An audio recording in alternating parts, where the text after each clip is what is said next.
We are back. And when I say we, I mean me and my boy Grogo here. We're back. After a long little layoff, we are back. Some personal things happened in my life, so I had to take a little break. But me and Grogu are back on the Chicago Clubhouse podcast. And today we got a special guest. We got Mr. Ken Davis. We're going to talk about the Bears' disappointing loss to Cleveland. And somebody else is doing good around Chicago. The Bulls, surprisingly, without Zach LaVine, and a guy starting to emerge in Kobe White, something that I totally did not see coming at all. Still not a fan of Billy Donovan, but then again, who is? So, that and more on Chicago Clubhouse podcast. I'm a little rusty, so I don't know if they're going to put in another play or... You are now rocking with the Chicago Clubhouse podcast, where they think they know everything, but honestly, they don't know shit.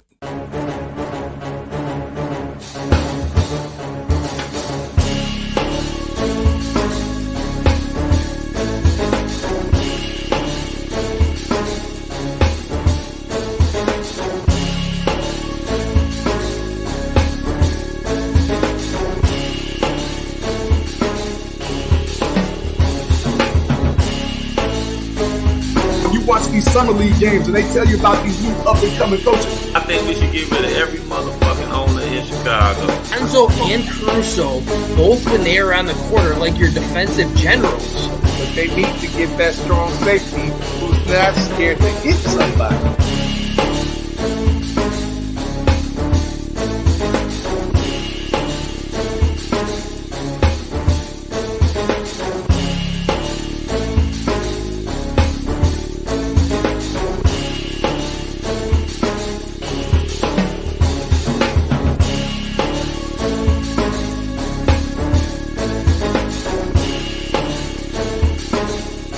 They really don't know shit.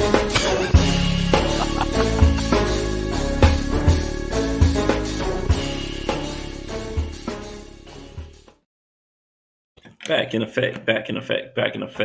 5 Mile C is back in effect with my boy Grogu here. We are back. Welcome to the Chicago Clubhouse podcast, where we think we know everything, but we really don't know shit. Like I said today, we got a nice little lineup. We got our boy Ken Davis in. He's going to talk some Bears with us after that disappointing loss. So without further ado, let's go on ahead and kick this thing off. Let's bring in the Dream Team. Starting off with the man, the Tank, that we and everybody else know as Frank. Frank the Tank. Welcome back, sir. Welcome back. Thank you, sir. Man, I know how you've been. I'm glad you're recovering. You're doing well, man, and just happy to see you and Grogu back up on the screen, man. Thank you, bro. I appreciate it. As far as this Bears game, I'm drinking. Yeah, sounds like Beyonce. I'll be drinking. Bears do me, man. Yeah, it's sad, man. It's not really looking too good. I mean, of course, they got on one more games than they did last year, but not the improvement that we thought that they were going to really make this year. And I mean, we never want high hopes this year. I'm always the person. I'm never wanting the Bears to lose, but right now, I was more upset with Carolina winning. Luckily, we still got that number one pick, but I don't want them winning any more damn games. Oh, didn't they change coaches? Was that their new coach first game? I don't think it was. Was it the head coach or was it just the offensive coordinator? I'm not 100% sure. Bring in the stat man. He probably knows. I think that. Yeah. Well, without further ado, let's bring in a brother that knows all the stats from the 80s, the 90s, and the 2000s. The stat man, JB. Welcome back, Foul, man. My brother from another. How you been, man? Man, I've been hanging in there, brother. How you feeling? I don't mean to sound so down because I'm actually glad to see you, but they just taking all my energy. That's a fact. They taking all my energy, and Hey. it's not just the team. It's some of our fans, and then some of our own media, man. Like I'm glad Ken Davis is on here today to talk to us, man. Maybe he can set the record straight. But it's a couple of our media outlets out there, and some of the mainstream ones too. They sound like Boo Boo the damn fool, man. They don't know nothing. Just people who want to get viewers the right way or the wrong way. Man, they don't care what me. they say. And I'm calling out names tonight. I don't even care. It's one of those. Oh, yeah, I'm game with that. I'm giving out coal tonight too. What's up, Bullets? Man. Yeah, it's crazy that when you listen to other people, local people that be having a podcast, like I said, I'm listening to a lot of different podcasts, listening to people talk, and some of the blasphemy. First of all, this record shit, talking about Justin Fields' record as a starter. Please do not give me that shit. I don't want to hear nothing about his record as a starter when he was playing with the fucking replacement players last year. Everybody knew the tank was in full effect, but yet people want to hold that against him. Oh, he has this record as a starter. His line is gotten better, but it's still not to the point where he can consistently drop back, read the defense, go through his progressions. It's still not to that point on a consistent basis. And yes, we're not sitting up here saying that Justin is not at fault. He does have some problems that he's doing. I mean, he does have some problems that he has as far as sometimes reading the defenses and also getting the ball out quicker. But your offensive coordinator does not call any slants, any curls. Oh, you're calling a vertical offense. I have so the line of scrimmage crap, man. Like, what the hell? So the fuck. Go ahead, because I'm ready to jump in. Give me your take on the game. Go ahead. Give me your take on the game while we wait for our guests. Give me your take on the game. What are your thoughts about it?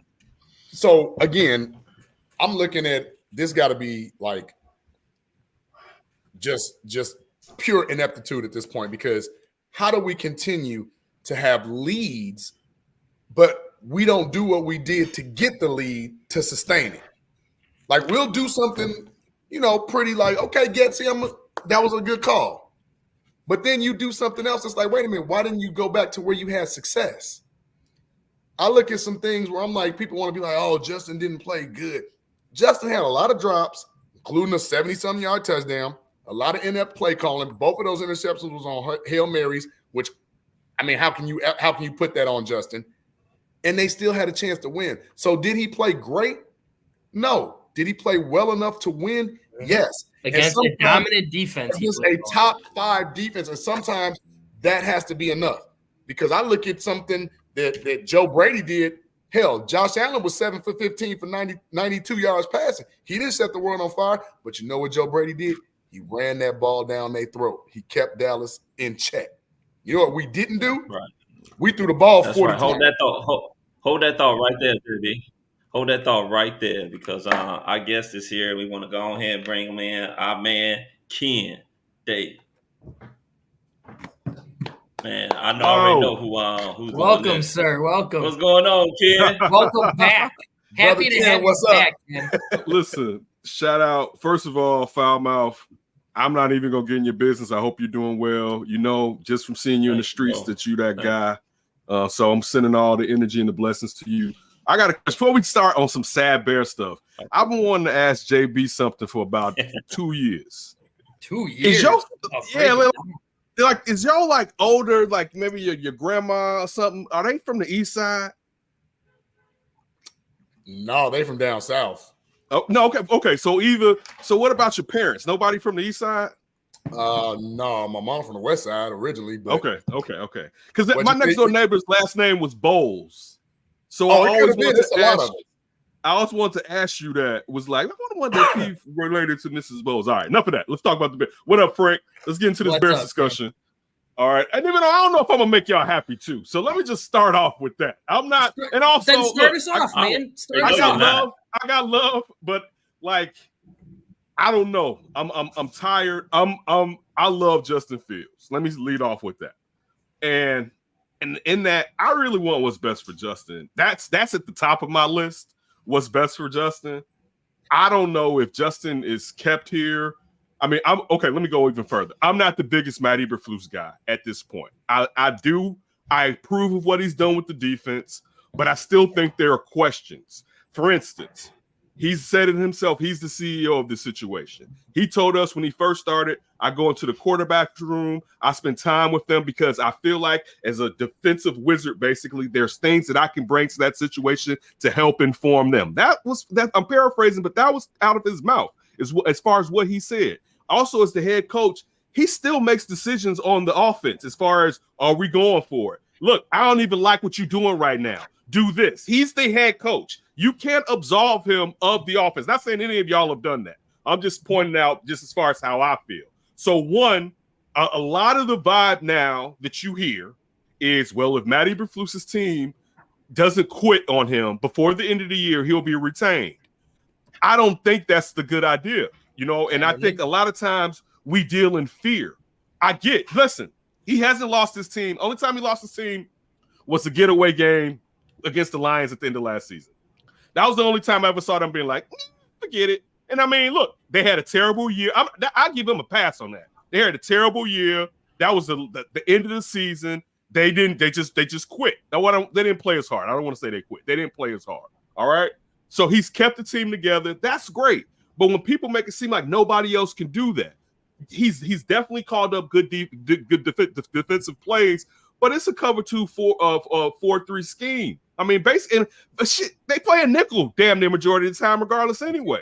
Absolutely. So, why are we making it seem like, man, it's impossible to find somebody else to call up dial-up plays out of nickel? No, it's not. All right. So if we're holding on to him because we can't let him go, because what happened if? First of all, you better have a list of guys who are as good, if not better. All right. Luke Getsy definitely has to go, but I don't know if it solves the problem retaining Matt Eberflus. Now, how that to me applies to Justin.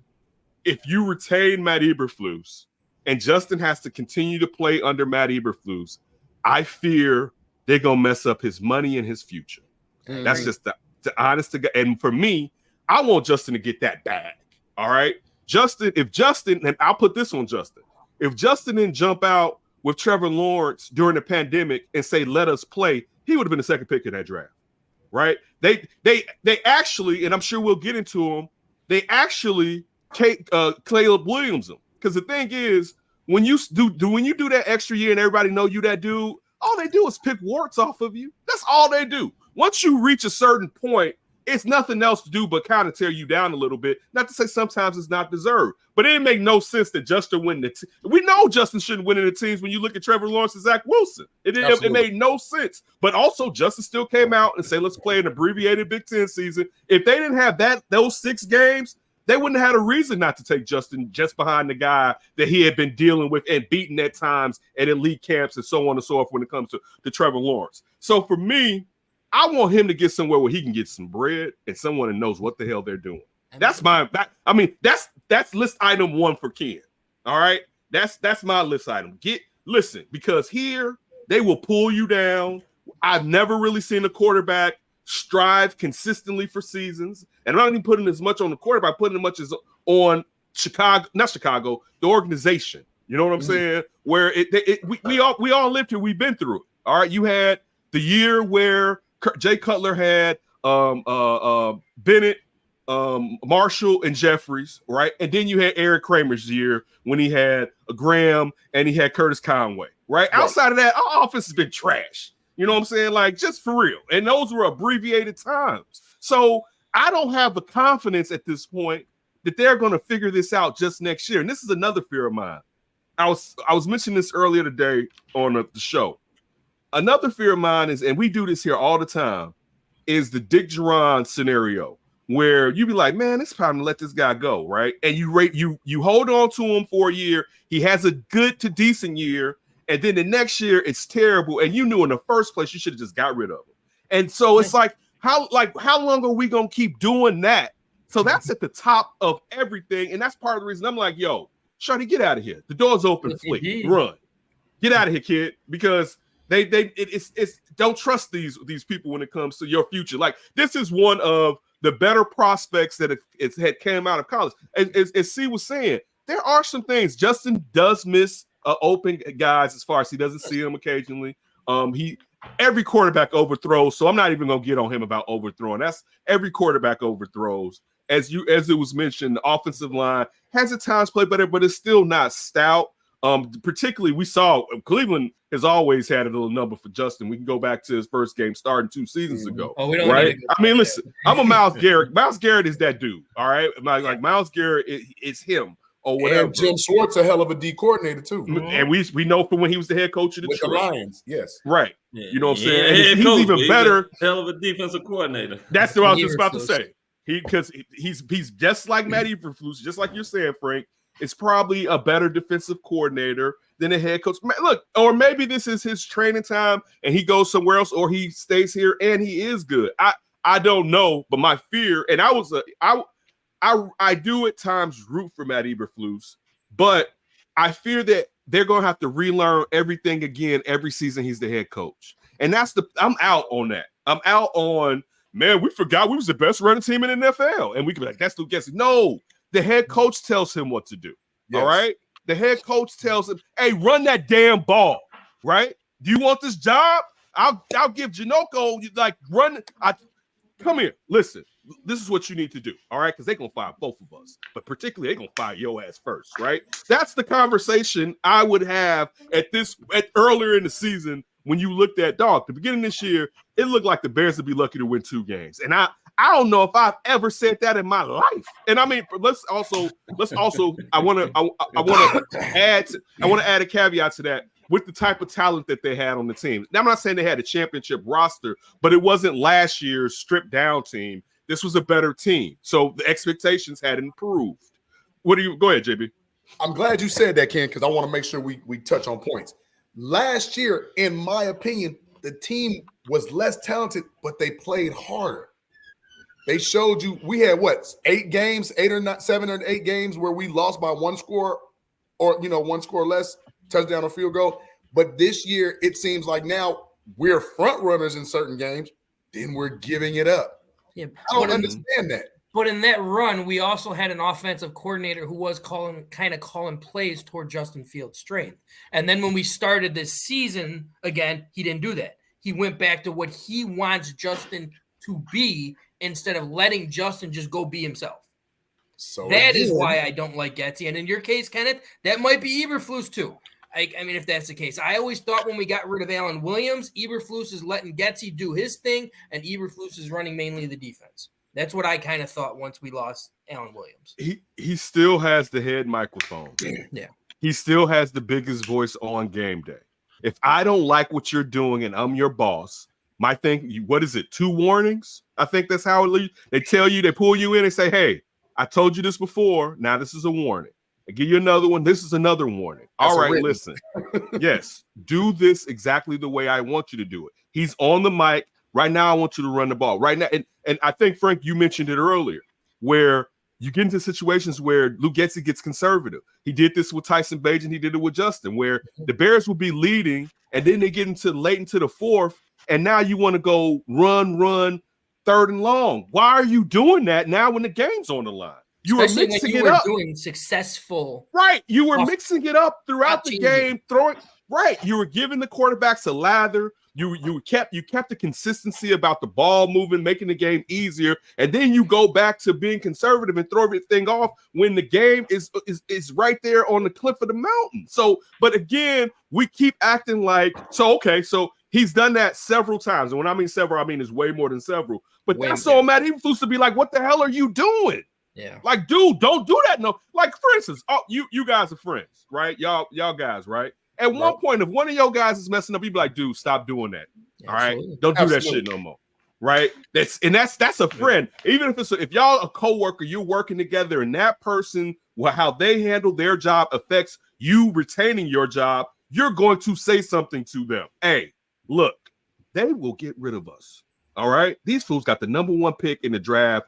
And even if they don't take a quarterback, somebody could want Justin. They got the #1 pick in the draft. Look, they'll get rid of our ass if you keep messing up. That's what I would have done.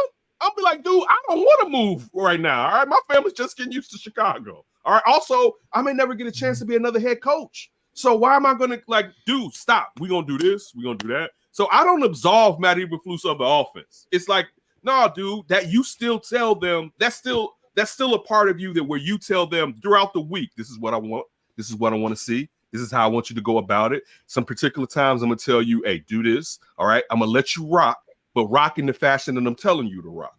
You know what I'm saying? And that's where it's like, dude, stop. Like, so with everyone being like, man, the defense, what if they got talent now. They got Montez Sweat now. Yeah, they've turned their but I'm also going to bring up too, when we're playing conservative, we're doing that shit on defense too, which pisses me off. Like and this isn't really an Eberflus thing. This is a fucking NFL thing. I don't understand why these fuckers, when they have a lead and their defense is dominating for the most of the game, they decide to go conservative because they have a lead and they're like 7, 8, 10 yards off of the fucking receivers and they're just marching down the freaking field. It has been happening for 7, 8 years now. Shoot, longer than that. Hey, dog, come on, prevent. We've been complaining about prevent since we was kids. Prevent prevents you from winning. Why y'all going to prevent right there, right? Like, what the hell? Look, I agree with you. But I'll say this too, if I push back a little.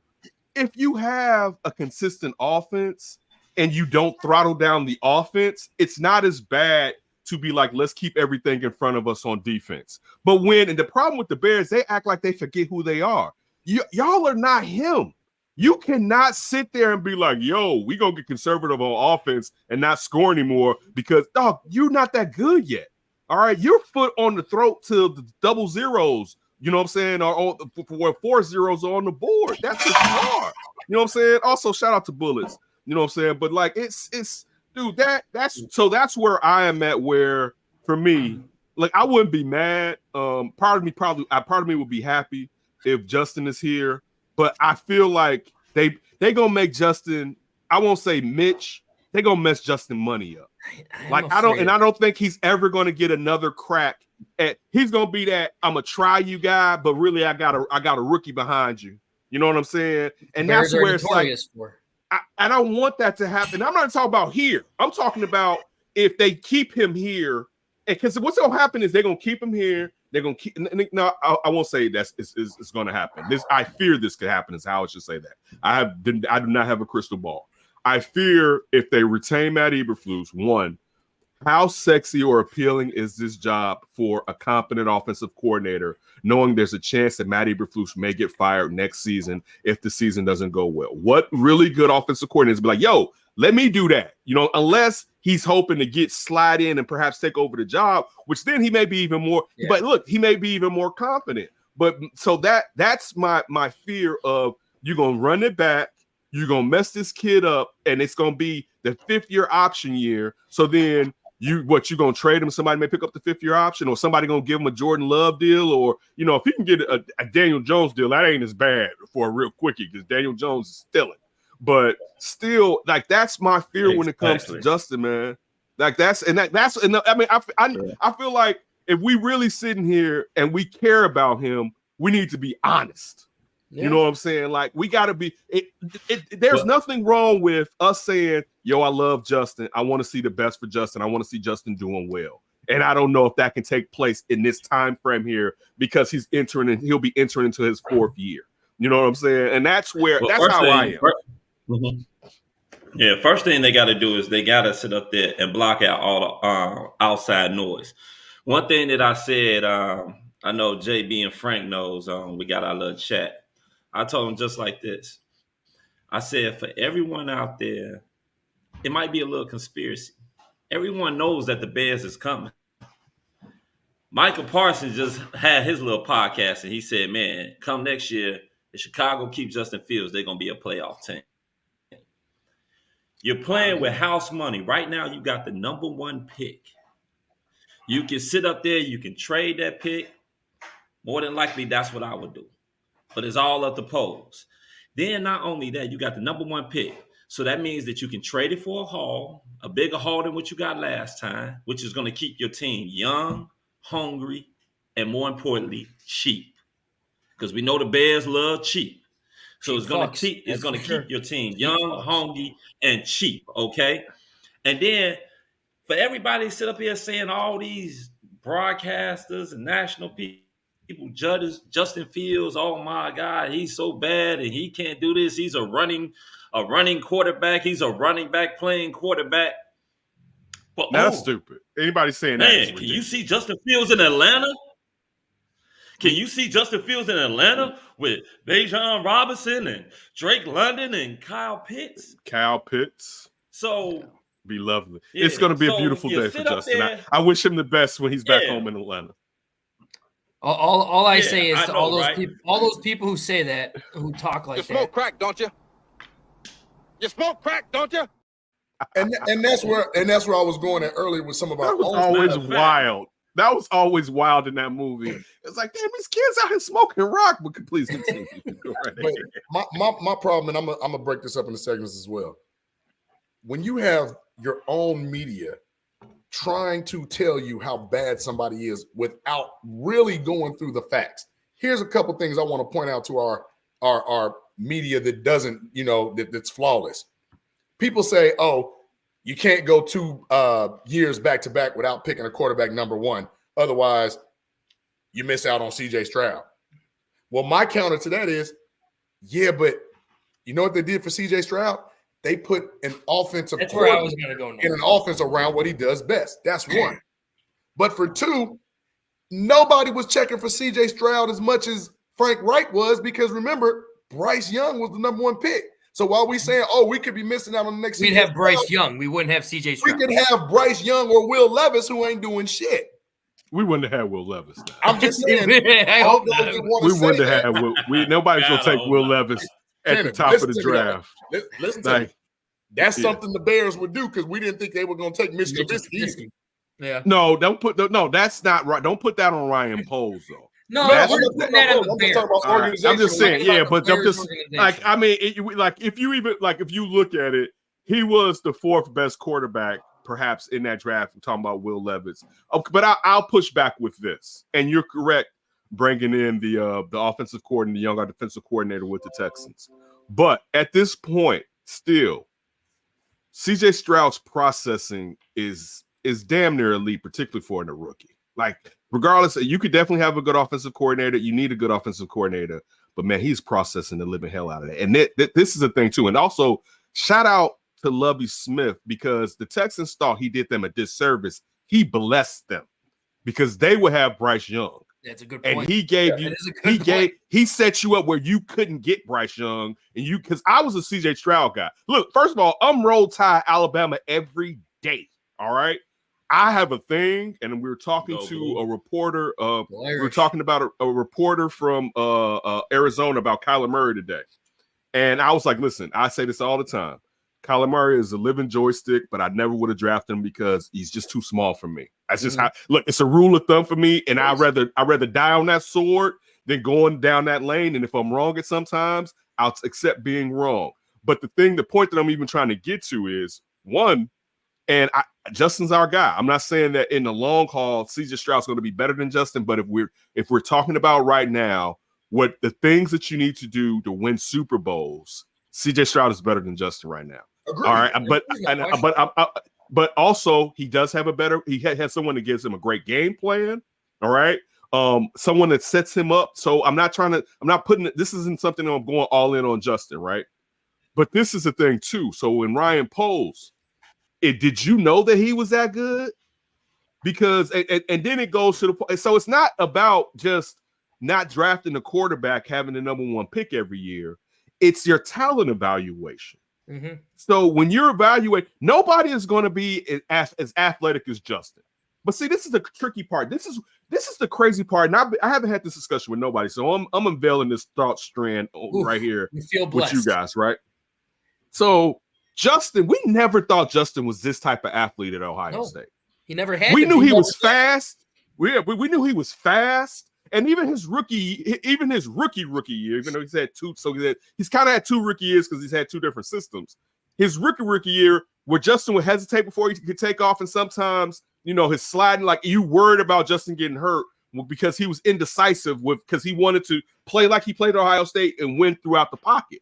But when Justin found out he was faster than 98% of the NFL, wow. But then the thing is, like, and I've been thinking this week, how the hell did, and this is the Gets to Chicago, how the hell did we turn Justin into a lesser version of Lamar Jackson? I know. Right?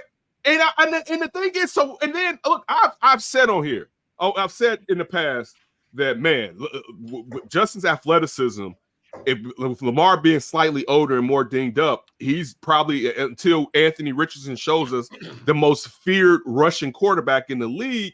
But I was like, but he's not Lamar Jackson too. So it's like, wait, so I don't know if he'll be better than Lamar playing Lamar's way, but that wasn't even the way he played in college. But that's how messed up the Bears have Justin Fields, which is part of the reason I'm kind of like, get out of here. Because like get out of here. For you, please get out of here. So you can have it's for him. Go, because they've changed the way you even played football. You were winning from the pocket in college, and they've made you have to basically run for your life, right? And it's like, I don't know if they can do, and see the flip side of that, and I'm sure it'll come up. Well, Ken, if they can't do that, why bring somebody else in? They got more time with whoever else they bring in. I would add to that point. You can say what the Texans did in rookie year with CJ. You can bring somebody in who, like, this is the thing. What they did with CJ is they brought in a guy, young, fire, who didn't come in with a playbook. He came in and was just like, I'm building one with CJ, with what he can do. Why the fuck can't we do that with Justin? Because keep hiring people. That's exactly what it is. Ego. I want to.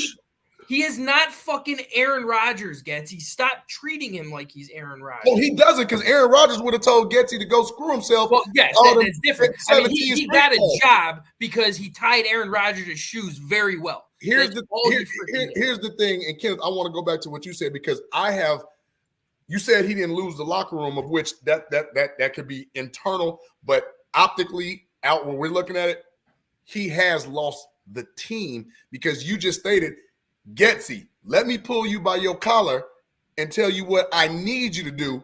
And if you don't do what I need you to do, I'm telling you what you're going to do. He doesn't do that, which makes me believe he's not a true leader of men. Because I've seen Andy Reid say, hold on, let me pull this back. I've seen Bill Belichick say, hold on, let me pull this back. I've seen Mike Tomlin be like, hey, man, just go sit over there. And we get things back in order. This guy doesn't do that. And every time Getsy does something that we're looking at like, oh, wait a minute, man, you allowed this? Now that's an indictment on you. Because one, you chose him. You chose this guy. You came into this season with a whole bunch of rookies at these positions. You got no veteran presence. You got nobody to tap you on your shoulder and say, hey, this is a bad idea. Hey, this is not that. And I'm not saying that Getsy didn't deserve whatever. Because maybe no, he didn't. Well, I don't like even talking. I don't even like talking about that. But he was the quarterback coach for a guy that was calling his own plays. And that's my point. But I'm saying I don't know what the interview. None of us know what the interview criteria was. So I don't know how you threw this guy away. I was around Aaron Rodgers. Check. Go ahead. I spent 1 year in college calling plays, but there was no reason. He has no resume. Exactly. There was nothing to show. This is always a fearful thing with offensive guys. Well, no, offense and defense, but offense, because defense is much more effort and you got to sell out. Where offense, you have to be creative because they're going to figure out with tape what you like to do and your tendencies. All right. And I'll say this too. Another reason why I want Justin free. And I'm thinking this, they have spent 3 years not tutoring him or mentoring him properly. So he's behind. You know what? This is going to sound bad. Justin and my daughter is involved in this. My son is older, so it doesn't help him as much. Justin is one of those young kids that was in kindergarten and first grade when the pandemic hit. And they spent a year and a half in virtual learning, which is nothing like being in class. One, being around people, so socially you're developing, but also just think about it. It was like maybe your kid, if you had a kid during the pandemic, and particularly for me, because my 9 to 5 then allowed me to sit with her during teaching, which some parents couldn't do. And their kids would be in there just doing whatever occasionally, whatever. but they really only talk for like maybe an hour and a half out of the day. So you're talking about 5-7 hours usually that a kid gets in the developmental phase. And this is why I'm getting back to Justin and his developmental phase, entering a higher level of football. Matt Nagy didn't bring him up, and Luke Getsy hasn't brought him up, and no one has helped him. And he needs someone who is special so he can get to where he needs to get to. But you know what the crazy part is? Some can argue he damn near looked better as a passer under Nagy. I actually think he did later on in the season than he does with Getsy right now. Because you can't tell me, as prolific as Justin was at Ohio State, setting records, arguably one, because he wasn't number 2, he was 1 or 1A, depending on who you talk to. Yeah, kid forgot how to pass the ball. Stop it. Stop it. But also, to add to that, they weren't going vertical. Like, what was Justin doing? Justin was going vertical all day at Ohio State with those receivers. Hey, and don't forget, he had, what was it, Chris, 40-something touchdowns. But remember, he had 30-something hundred yards, but he also did that while J.K. Dobbins had 2,000 yards rushing. Yeah, and one thing I will say too in Ohio State, he did run a lot of these too, which we don't run. Well, oh my God, don't do that. We're not going there today, Frank. That's the man. That's the craziest thing in the world that they don't do quick slant. Why even bring in DJ Moore? Why even? And again, Mooney has regressed. Why have speed and you don't run slants? Like you run a slant until those guys start jumping and sitting there. Then you go over top of their. Exactly that part right there. What's a slant? This is not even kidding too. I read a stat last week that, and this was brought up with Texans and what they're doing with CJ and everything. They run 10 slants at least a game. We have run just over 10 for the year. It's the craziest thing. Like, what it's the craziest. Man? I was offensive line. You run slants. I was talking 2 weeks ago about this. Like, dude, play action is slants. What the hell are you doing? Like what? Like the slant part is the craziest part, right? Like you don't have that in the play. Like this is simple, rudimentary football right here, right? This is, dude. All right, we trying to get a first down.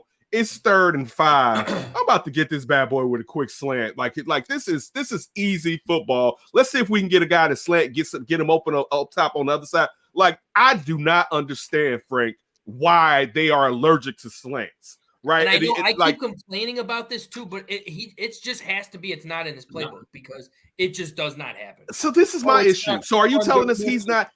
Are you telling us he's not accurate? So this, and I'm not saying this is right. Is it a fear that he's not accurate in your opinion to throw a slant, which is ridiculous? But yeah, but it has to be because it's like, dude, why? Last year you didn't throw, but not me. You got DJ Moore. Why aren't you throwing slants to easily get DJ Moore open right off the line? And then you throw DJ going on the outside where people are double covering him. Why isn't Mooney shining in the slot position going in for slants? Well, I have a number for that. 50% of their slants have been run by, and I know Foulmouth is going to love to hear his name, is Cole Kmet. I know it. Why is he your guy running slants? I'm a Cole Kmet fan. I love Cole Kmet. He's not a slant guy. Do you remember what Darnell Mooney and Justin Fields did in 2021? Oh, yeah. Because remember, that was a combination. Remember, Andy Dalton got hurt early. They had a connection, right? Did Darnell Mooney not have 1,000 yards? Didn't he have 1,000 yards passing? Receiving? So now, all of a sudden, you don't have a connection with that guy anymore? The guy that, as a rookie, you had 1,000 yards? Hold on. Exactly. But before we go on, let's go into look at some of these highlights from the game. Do we have any? On here, Frank. I got them set. It's all good, Frank said, man. Highlights. Hey, I will say this. You can't watch this game and not say that there were not good highlights because there were a lot of good highlight plays. Obviously, mainly defensively, but there were good highlight plays. Lights too. There were some no lights. Real quick, I got those on here too. Don't worry. With the Bears on 2nd down. And great penetration. Oh, my goodness. has a huge play, missed opportunity. Now 3rd and 3. Fields down the sideline to DJ Moore, who makes the adjustment and he makes the catch in Cleveland territory at the 46, a first down and a 27-yard gain. He commands respect from this offense, and everybody else gets one-on-one matchup. Here comes that pressure on Flacco, chase from behind, and Flacco flips that ball out toward the sidelines as Sweat on cue gets to the quarterback and forces the loss of 2.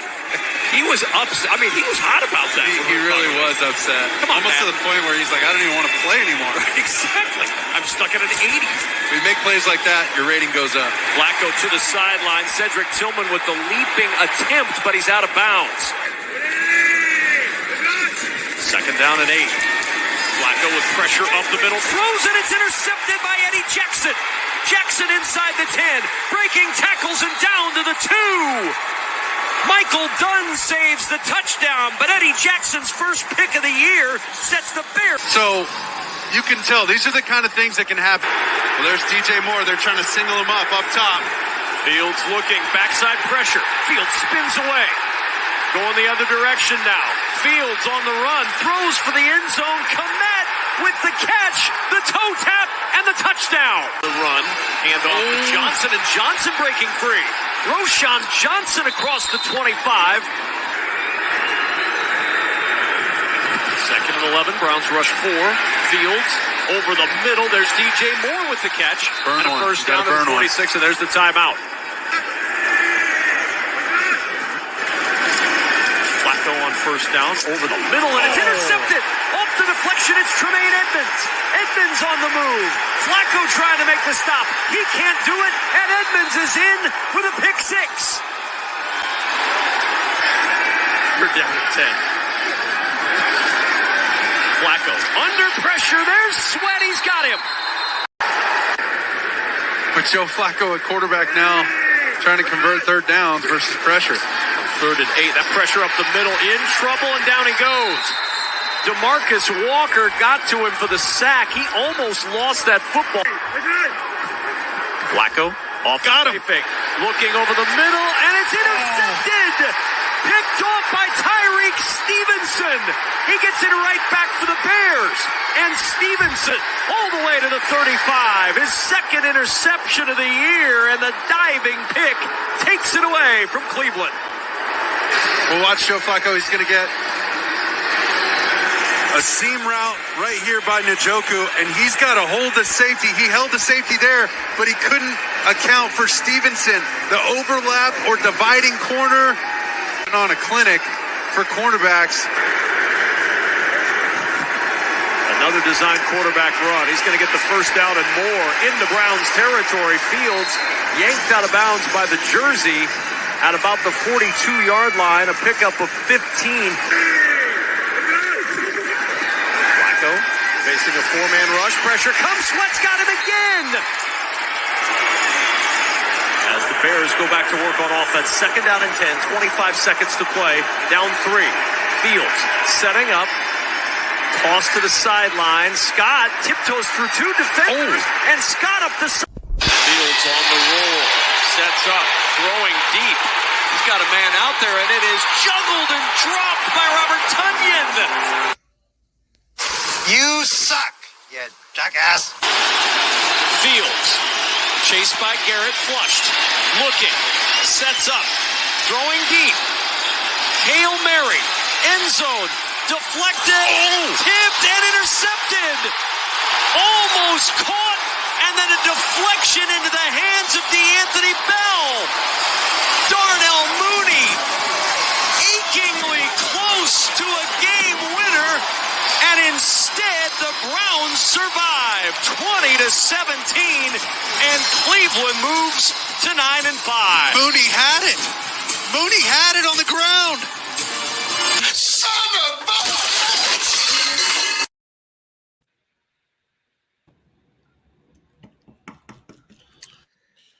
Yeah. That pretty much good defensive sums highlights. up how this shit that went. happened. Oh yeah, it was some good offensive ones too. It's just that it wasn't enough of them. Sweat. Yeah, that's what happened. Sweet. Hey, that's Keith's little cuz. Hey. That's Keith's little cuz. Who was that guy? I don't know. Yeah, he just like Can't there's tell like me. a photo Do bomb you on think- air. I've been having this notion. I think Darnell Mooney is checked out. I think when they interviewed him, I believe early on in the week, I think some of the local media was talking to him. Get talking rid about of his contract ass. Situation. I think he was checked out. You know what? It's funny. I made this, said this to someone. I feel one is a joke. Darnell Mooney, and he still has Justin's back. And he was like, man, Justin, it was you and me. It was us. And I DJ Moore here, and it's like, it's them. But yeah, I feel like I'll say this too. I'm not even going to knock Mooney because if you think about 2 seasons ago, the check that he thought he was about to get and how Luke Getsy, but still under Matt Eberflus, have affected what his future in the NFL meant. See, this is the reason, guys, why I'm on get Justin the hell up out of here. Because the same thing that's happened to Mooney, I fear happening to Justin, where none of us were sitting here like Mooney's a number one, but we thought he can get some decent number 2 money. Yeah, absolutely. He now he has to get number 3 money, and it's probably it's probably one of those situations where a team is going to give him a flyer for a year. I'm gonna say a prove it deal. Yeah. Yep, he has to do a prove it year. Oh, and it's like, damn, and especially look, regardless of the production, one thing we know about Darnell Mooney, he puts in the work. So I'm not absolving him of how the season has went. I'm not, even though he hasn't had enough targets, but I'm not absolving him out of the season as win. But one thing, regardless of however you feel about him, he busts his hump, right? Like he is a hard worker. So to a degree, I understand because it's like, dude, I'm trying to change the lives of my family. He wasn't a first round pick. This was supposed to be the contract that's like, yo, mom. I mean, not to say he still can't get his mom a house, to say maybe he has, but this is like where I'm setting it up for generationally with this, and you still can do it. But looking at perhaps getting a $7 million a year contract to somebody giving you 4 years for like 30 or 40 million, it's totally different. So I get it. It's human. I want to say it's human nature. They've messed me up. Like, dude, this offense consistent. I think Frank, you said it. Where did you go from last year knowing this is how to use Justin? Yes, of course you want to grow Justin, but you don't throw away last year. Exactly. Like that's where and not even just throw away last year on the Justin front. How the hell did we forget how to run the ball? Like they rushed for more yards than damn near any team in 20 years last year, right? That was your calling card. Listen, we get off the bus, flap, we run it, right? That was your calling card, and it allowed you one. And think about this team this year. How identity.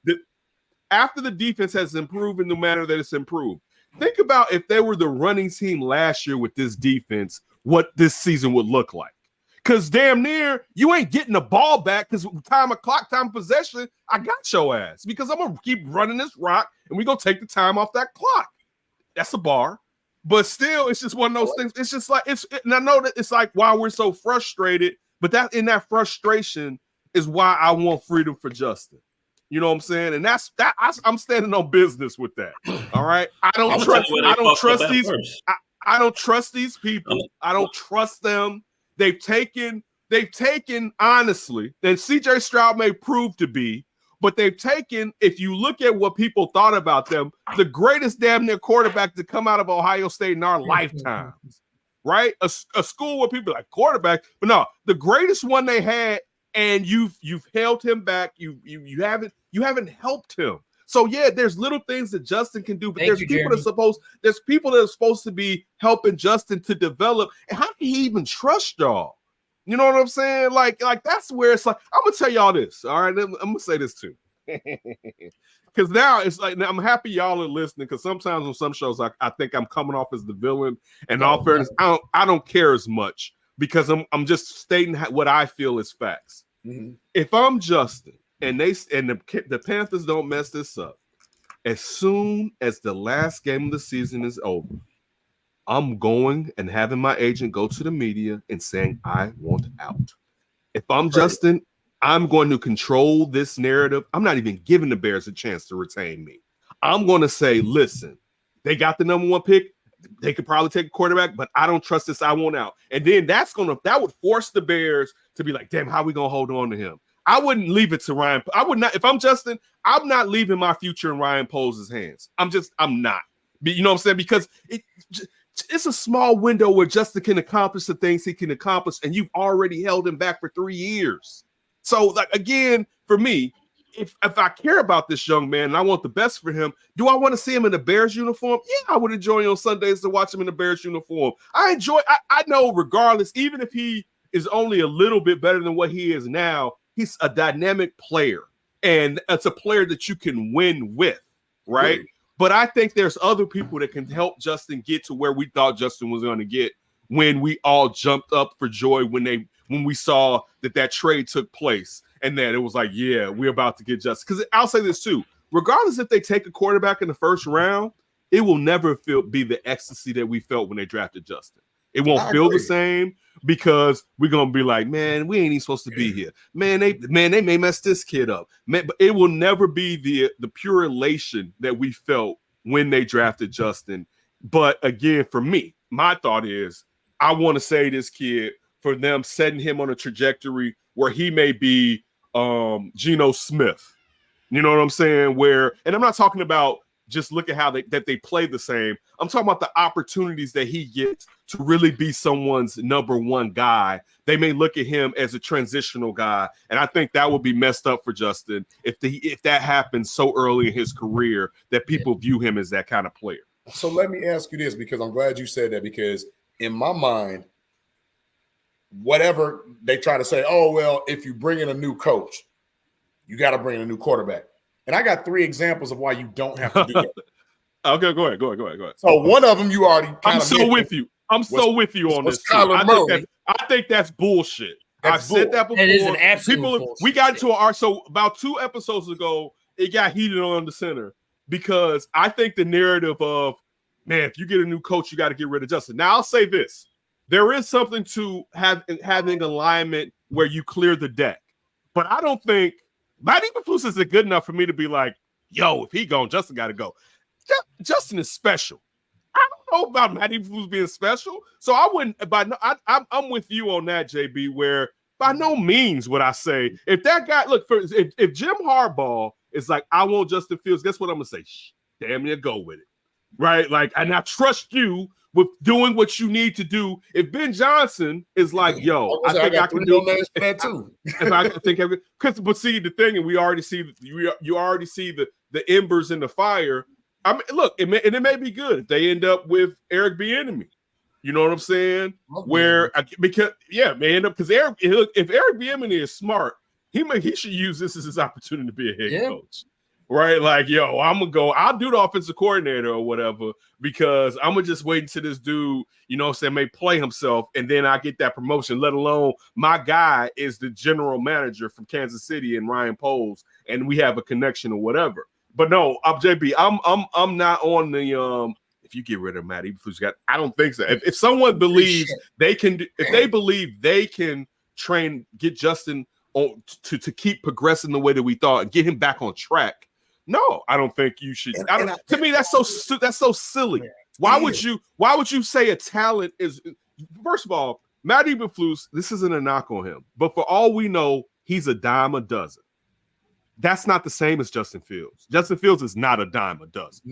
Regardless of how you feel about Justin Fields, he's not a dime a dozen. Real quick, Crazy Ace, I'm gonna tell you why they don't get the calls when they hit Justin, because Matt Eberflus hasn't gotten his ass tossed.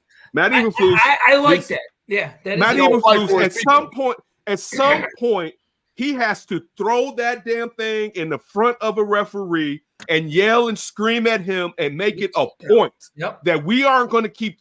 We're not going to take this no more. He has to do it several times. We're not taking it. We're not taking it. Stop doing it. He needs to explode on a referee. That's the only way you're going to get referees to be like, man, I don't even want that smoke. That's what you have to do. You can't be even tempered at all times. Sometimes you got to be that ass, right? And sometimes it's justifiable being that ass. And I mean, that's the thing. The Bears ownership, though, isn't known anymore for bringing in coaches who do that. They want puppets. That's why I'm hoping this angry guy. I'm really hoping is going to change the narrative of that. You about because to pull I some dick think of stuff on me? Season, you pulling dick of stuff on me? Yeah, he should have won.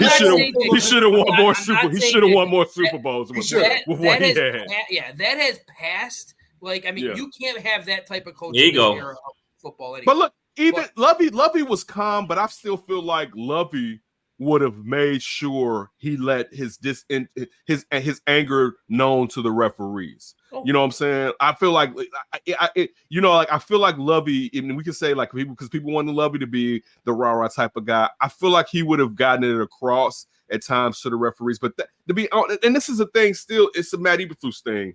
You know what I'm saying? My take on Jim Harbaugh, he can have the world, baby. What you need, what you want. What you like? I got the first pick in the draft, sir. Do you want to do whatever you want to do? No, you know what I'm saying? Because what do you want? What do you want? Because look, I've seen this is the thing too. I'm gonna tell you, I know he can do it, right? I know if it wasn't for Trent Baalke, we don't know what would have happened with the 49ers. Right? What they say, equitable differences or whatever they call it. Right. Like you ran him out. I don't care what y'all say, cheating or whatever. He got Michigan back. Michigan ain't been good since we was kids. I'm talking about this is Charles Woodson good. And he turned that around pretty damn quick. Carr. Yes, Laurie Carr good. Like, dog, dude, I never thought Michigan could get back to being like this. Dog, they got a chance to roll tide all day. They got a chance to beat Alabama. I don't know if they will, but they can. They're that good where they're that good. No, they're that good where they can beat Alabama. It wouldn't be like if Michigan wins, I'm not gonna be like, damn, how they let Michigan beat them. No, Michigan honestly could be the best team. They are a very well coached team. They're very well. Look, for real. So if you're telling me a guy, like I'm gonna be honest with you, he at the top because, and I'm gonna add another caveat to it. Mm-hmm. What I think about when Pete Carroll left SC to go to Seattle. And you know what Pete Carroll had? A knowledge of the kids that was in high school, the players that were coming out in college that he had been recruiting.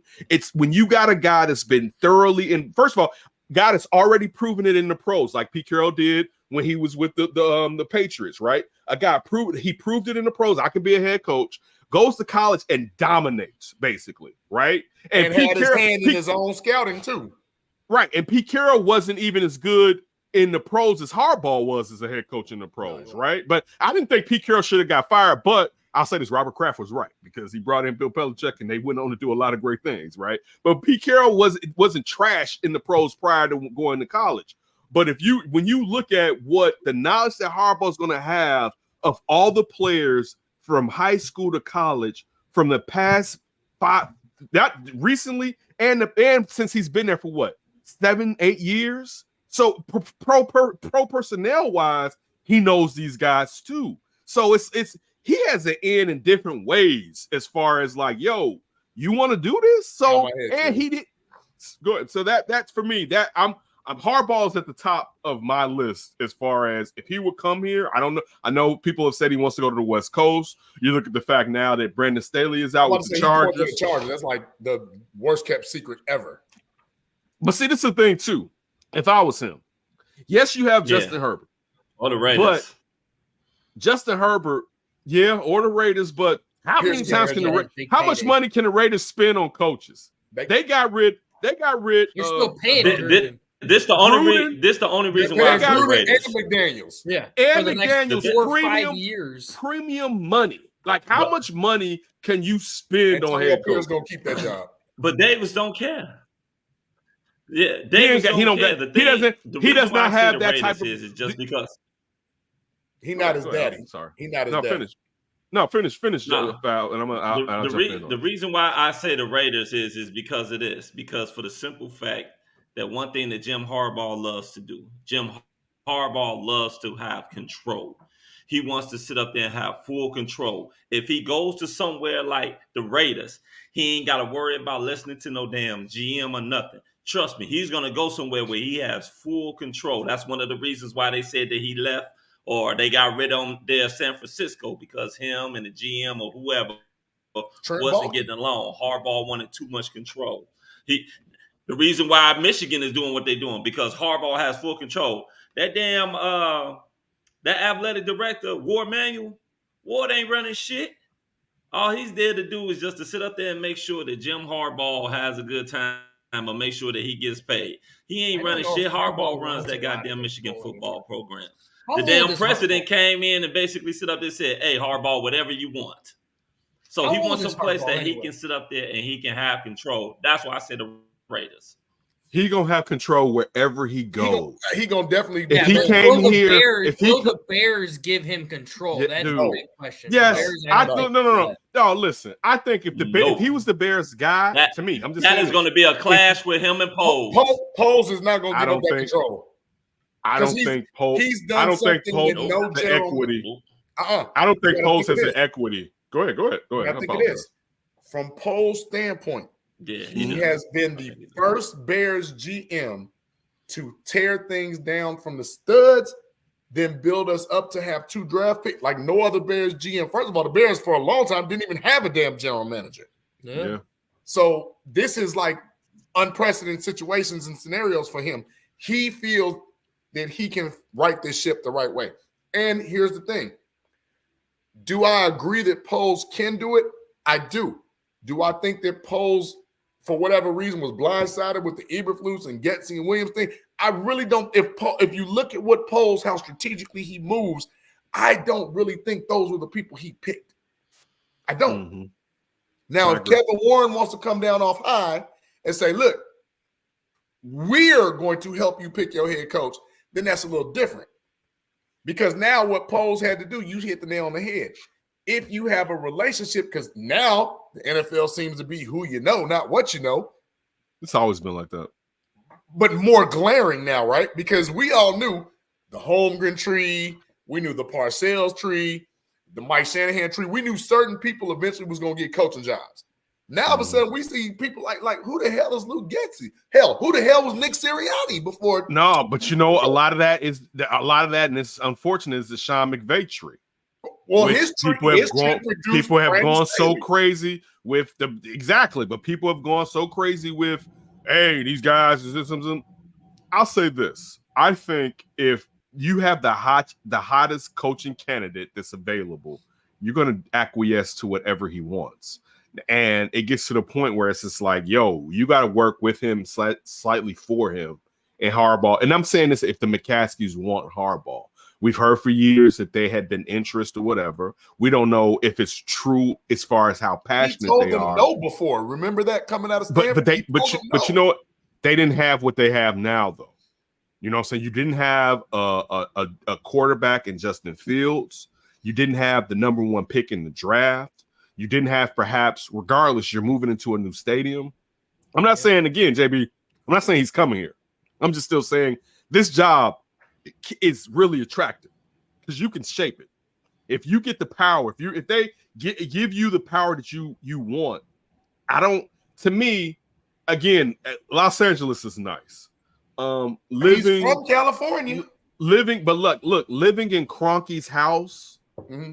First of all, isn't appealing. Like, I would never want to be the Clippers in whatever the hell it's a glass house. You already know that. Right. I would never want to be the Clippers in whatever the hell they're calling Staples Center now. I think it went back to Staples Center. But I would never. It's going to go back to Staples Center. Crypto, whatever. Yeah, .com. Like, I would never, and the same goes for the Chargers. I would never want to live in another man's house, basically. Right? So, again, but some people may not care about that. Some people are not care about, but also you have to look at this like this too. Justin Herbert and the Chargers are already at the cap basically limit. When you look at he got signed, they're probably, I'm sure you look at Bosa always getting injured probably, and I know Samuel put in here what Khalil Mack did when he first got here. But Khalil Mack, if you don't get it twisted, Khalil Mack, and why he's playing well this year is because he's going for another big check. He was like, yo, I need another one of those. Yeah, people think about the write-off. It is easier, right, but people in California too. True, but the thing is, you look at it, he's playing so hard because he's like, I don't want, a 1-year, 2-year deal. I want to get what Von Miller got from the Buffalo Bills, if not more. You know what I'm saying? I'm Khalil Mack, right? But that team is ready to win now. Coaching truly has held the Chargers back. I agree with I'm that. not, yeah, by all means, and injuries too. I'm not coaching too, but when you look at their wide receiver room has been banged up for years, babe. I mean, look, I've been a Mike Williams guy, but I wanted to re-sign him. I know they basically had to re-sign him, you know what I'm saying? But he's been banged up since he was at Clemson.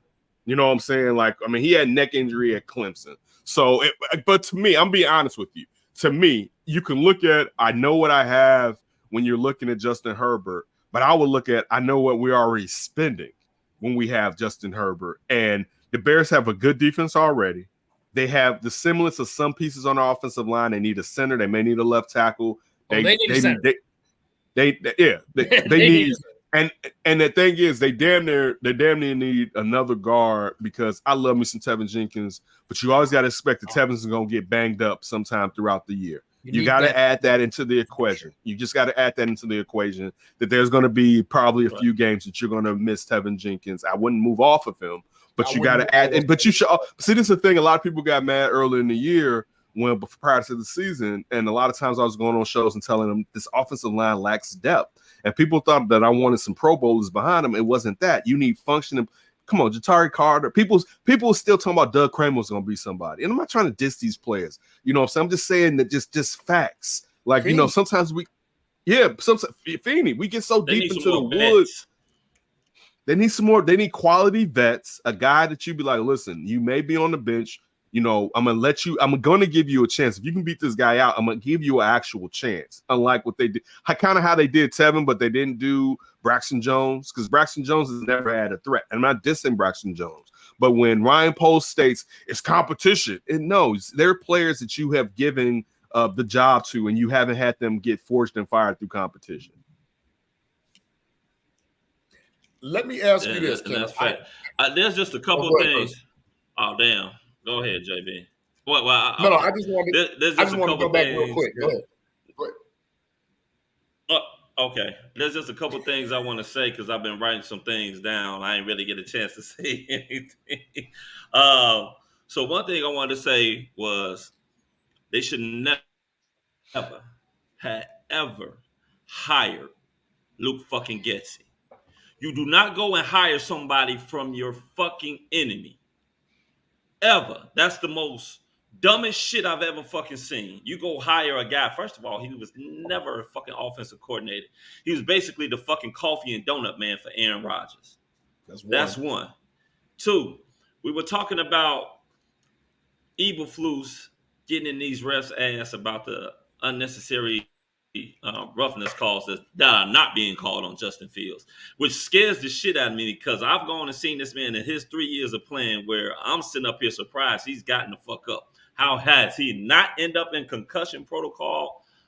I don't know, but he is going and took in some hits.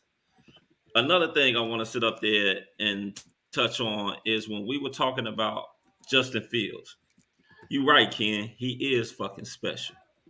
Now, did you see on that goddamn touchdown pass how big ass Myles Garrett had this fucking palm on it, and he was able to shake loose on that? Not a lot of quarterbacks get to the outside to fire in a dart. The Cole Kmet. That shit is probably only one of one that can sit up there that can do it, and that's probably him. Everybody talking about the Caleb Williams. Caleb Williams holds the ball more than any quarterback I have ever seen. Holds it more than guys like playing fucking I am He's not back a there fan of dancing and shit. I'm not. Because everything that Justin Fields struggles in, Caleb Williams is the exact same person with struggling in it. Holds onto the ball, not ability to read defenses, pushes backwards instead of stepping up inside the pocket. He might have a stronger arm than Justin, but it's not by much. I don't really think he has a stronger. I'll say this real quick. Let me jump in real quick. Go ahead. I don't think he has a stronger arm, but I think he can throw accurately, one better than Justin, and one off of different platforms than Justin.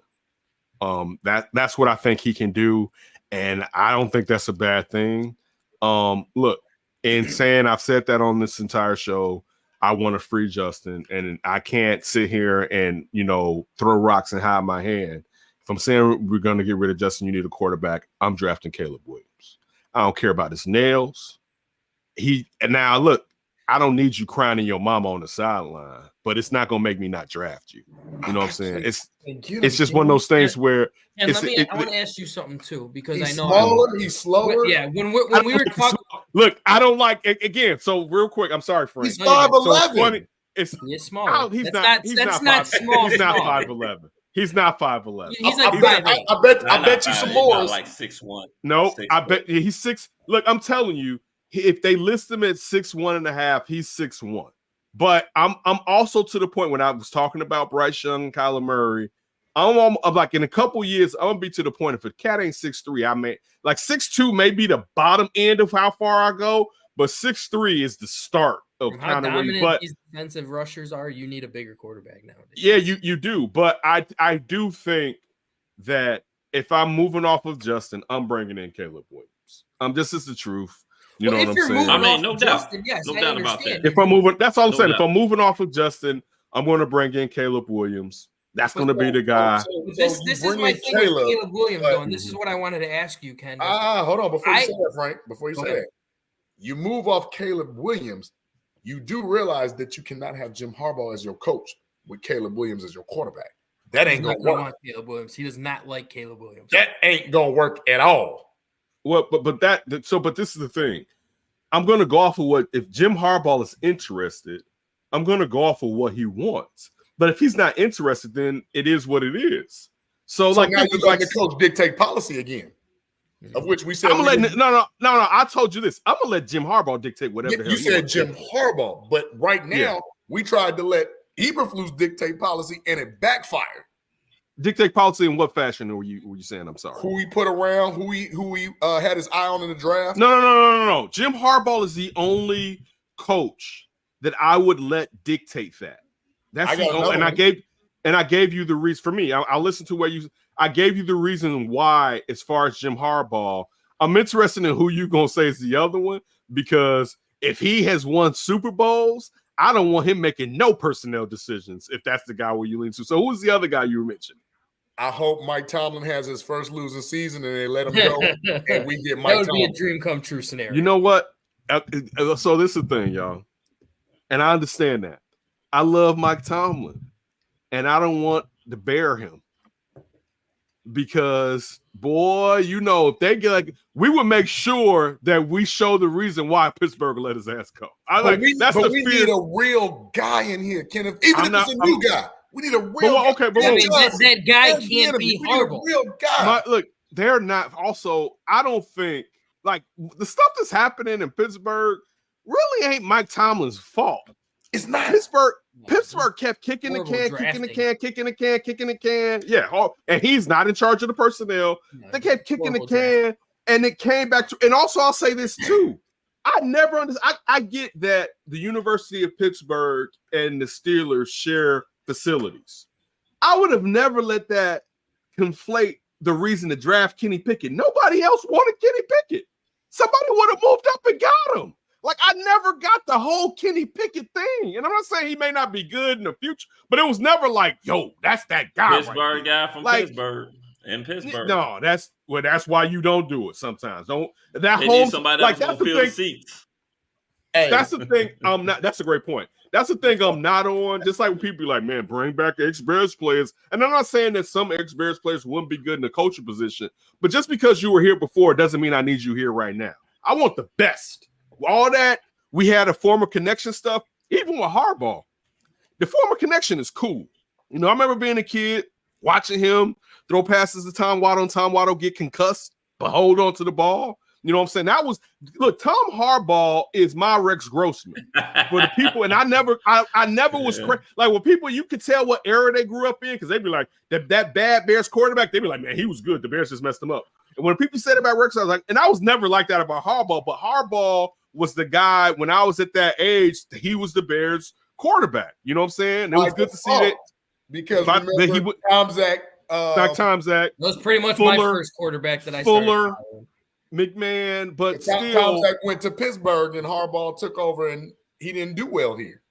Yeah. And he go to Indianapolis and take him to an AFC championship game in 94. Go figure. Right. Yeah. So, but my thing is, he's the only guy for me that. And I like the Tomlin thing. I don't think Pittsburgh's going to let Tomlin walk. I still think if Tomlin leaves, he's retiring. Oh, I don't think he's taking. Also, another thing too. Remember this: he can have a terrific career in TV and never have to worry about getting up in the morning, coaching, worrying about where players are, having to deal with the Antonio Browns. Like he could be the next Tony Dungy as far as, you know what, I'm out. You know what I'm saying? But remember, people thought Bill Cowher was always going to jump back in, right? And Bill Cowher was like, you know what? I'm going to just stay my ass out. He had a chance for the Carolina job, and he turned it down. He did. Because he said he wanted to watch his daughter graduate. Yeah, and it came back to haunt him if he ever wanted to be a coach, because nobody is as interested in him at this point or whatever. But to me, I would say the guy that I would give full carte blanche to is Jim Harbaugh. Go ahead, see. Can I get back to my Caleb Williams ones? Or go with the coaches people first. Forgot about that. Actually, did a pretty good job. Oh, go ahead. Go ahead with the Caleb Williams. Okay, I'll do that first. That's fine. I'll talk about pretty boy Caleb Williams. This and Crazy said it. This is what I'm scared. Other than I'm not a huge fan of like his game or something like that. Skill set, he has a skill set, no question. But like I'm worried about his character. I agree 100% with what Crazy is saying. If he can handle the media, big media here in Chicago. But this is the thing that I say with Caleb Williams, and I want your opinion on this, Ken. I lack his love for the game because I look at that USC being in a bowl game, and I know we got into arguments on our little Facebook Messenger page about this. I look at him not playing in the bowl game because he's scared to get hurt, and I think of a pussy when it comes down to that. Oh wow, that's not the way you should think. It's how I. Because I'm gonna tell you, I hope you would say to your son in a situation where playing in a bowl game, which it doesn't get them into the national championship or anything like that. So I mean, it's not even like they are like Georgia or whoever the hell Georgia's playing in the bowl. Like I get it if you're like if in the CFP, if you're like out of it and you're like 6-5, but it really anybody out of that. Why are you going to dog? Did you not see what happened to Willis McGahee? No. Did you not see what happened to Willis McGahee? Like, but he can tear his ACL. Do you not remember? No, but no, it's not. No. What? Don't do that, Frank. Don't sit there and say you get hit by a car, because you know what you can get hurt more doing playing football. So when you look at what was that kid that got drafted by the Cowboys that played for Notre Dame and tore his damn knee up in the bowl game. You know what I'm saying?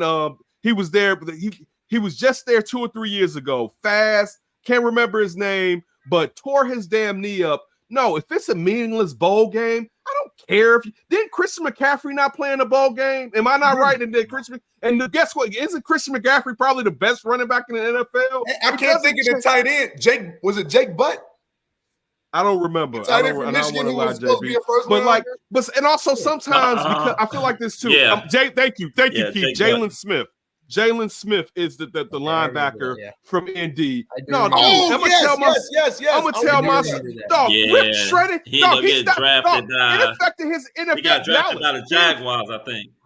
No, he got drafted by Dallas later because they were able because he dropped and he and they sat him or whatever. Dude, if my son can be the number 1 pick in the draft, and you think for a meaningless bowl game, I'm gonna let him risk his future in a meaningless bowl game to prove to somebody that he a real man, you out of your damn mind. We're getting that bread. I look at that. We're getting that bread every damn day. No, because this is the problem when we look at things through the periphery of how we grew up. This is a new time. This is a new era. And this is about maximizing what you can do. All right. Like Caleb Williams stayed another year. He's still the number 1 pick in the draft. Why risk it for a bowl game? And it doesn't mean anything. It just really doesn't. It doesn't affect anything. All right. He played well enough to get them an extra 15 practices that the Lincoln Riley probably doesn't deserve anyway in the damn bowl game because the defense was trash. All right, that's the thing too. When we keep talking about Caleb Williams, we never talk about the defense was trash and there was questionary play calls also, not to take everything off of Caleb Williams, but also because we want to hold on to Justin, we got to bash everything about Caleb Williams. And we don't have to do that. Like we don't have to. First of all, none of us have to choose because we don't have the final decision in it regardless. So don't build up this Caleb Williams wall to where you hate Caleb Williams so much, because I'm telling you, probably when they draft Caleb Williams, he's going to do a lot of shit you like. And you're going to be like, damn, I'm really not that upset about them drafting him. But there's no reason, because they didn't do Justin right, that we can't accept that somebody else may come in. That's not fair to whoever has to come in. The same with those players in that room. That's not fair. Like, Justin has been done a disservice. We've stated that here. He's been done a disservice. So why can't we say they've done him a disservice? And this is the thing where I'm trying to sit here and talk to Chicago fans, because we're about to go through a civil war in about a month, right? It's going to be a lot of people. It's going to be like, man, you don't like this because of that. You don't like that because it's going to get ugly here because of whatever they do with Justin, right? But we can sit here and think logically and understand, all right, even if I want what's best for Justin first. All right, so then the Bears, you know what? I may want to move off of having to pay $250 million in another couple of years, and I still don't know if he's that guy. And regardless of how much we love Justin. 1 second, Ken. 1 second, Ken. 1 second. I'm sorry, because my I don't know, it seems like my internet is a delay. But since you sit up there and say about pay, we need to pay some bills real quick. Go ahead, T. Go ahead and pay them bills. Listen, shout out to my man Terrence from Chicago's Clubhouse podcast, from the Moore's Brewing Company here in Chicago, Illinois. All right, we got bros out here putting out this for the Moors. It's tasty. I didn't even have to come on here lying about this. All right, this tastes like what I like when I drink a beer. I don't drink a beer often because I'm too big and I need to stay off of carbonated drinks. But this is the carbonated drink you need to open up and crack and take a sip. All right, if you want to come out of the dark ages, be educated. All right, get you some of this Moore's brew right here. It's definitely tasty. You can get it in Kenbark and High Park. Whoa. I thought we were a team. Where's mines?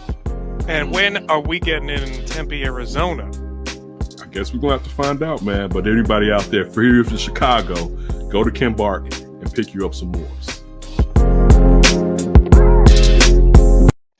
There was a time when high standards prevailed, when excellent craftsmanship was displayed and treated with the utmost importance.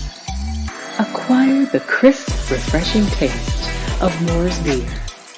Moore's beer. Raise your standards.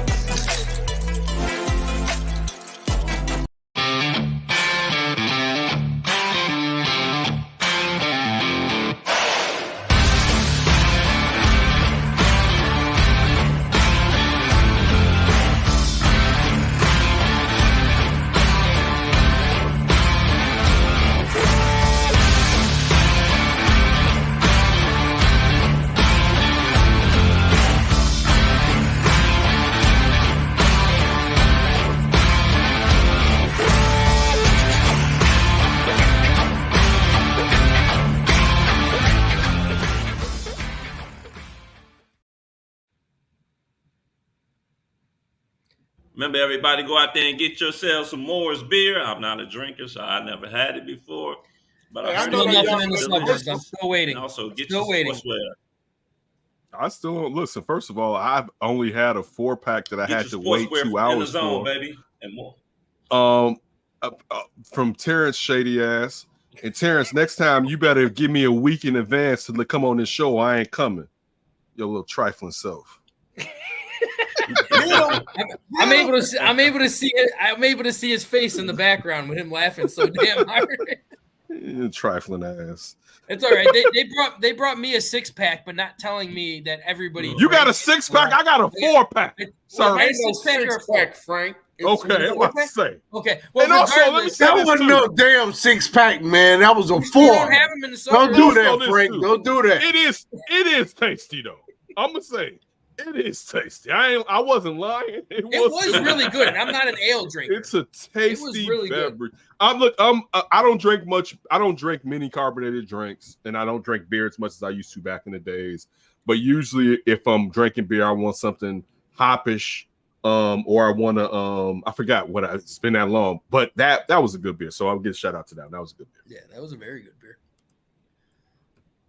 And I still don't like Caleb Williams. Hell, we got you on the commercial. Guess what, though?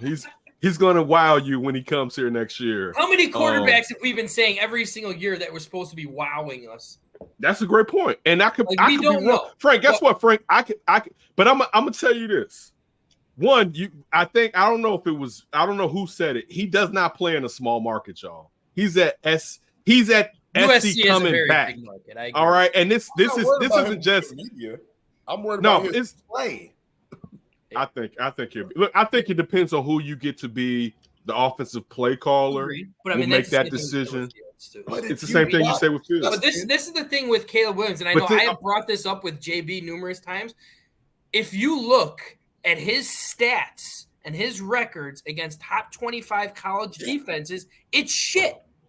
It's shit. Yeah, but the problem with that is, for instance, like even let's say we compare it to Justin. Justin was playing on the greatest Ohio State teams ever. You're not wrong on that. I agree with that. Like we have to realize Urban Meyer's Ohio State was not Jim Tressel's Ohio State. It was not. All right. It was like Jim Tressel's Ohio State was Big Ten football. And when Urban Meyer was that was a national speed, like an SEC team. There was a difference. So Caleb Williams on Lincoln Riley trying to resurrect SC, it's not the same. Their defense has been trash since he's been there. Dog, I don't even know. They have a horrible defense. I will give you. But where, like Jerry Rice? Look, we love Jerry Rice. Jerry Rice's son is not Marvin Harrison Jr. No. It's not Chris Olave. It's not Jackson Smith. It's like in Jigba. It's not like so. It's not. And also, you got to factor in: is that an Ohio State offensive line?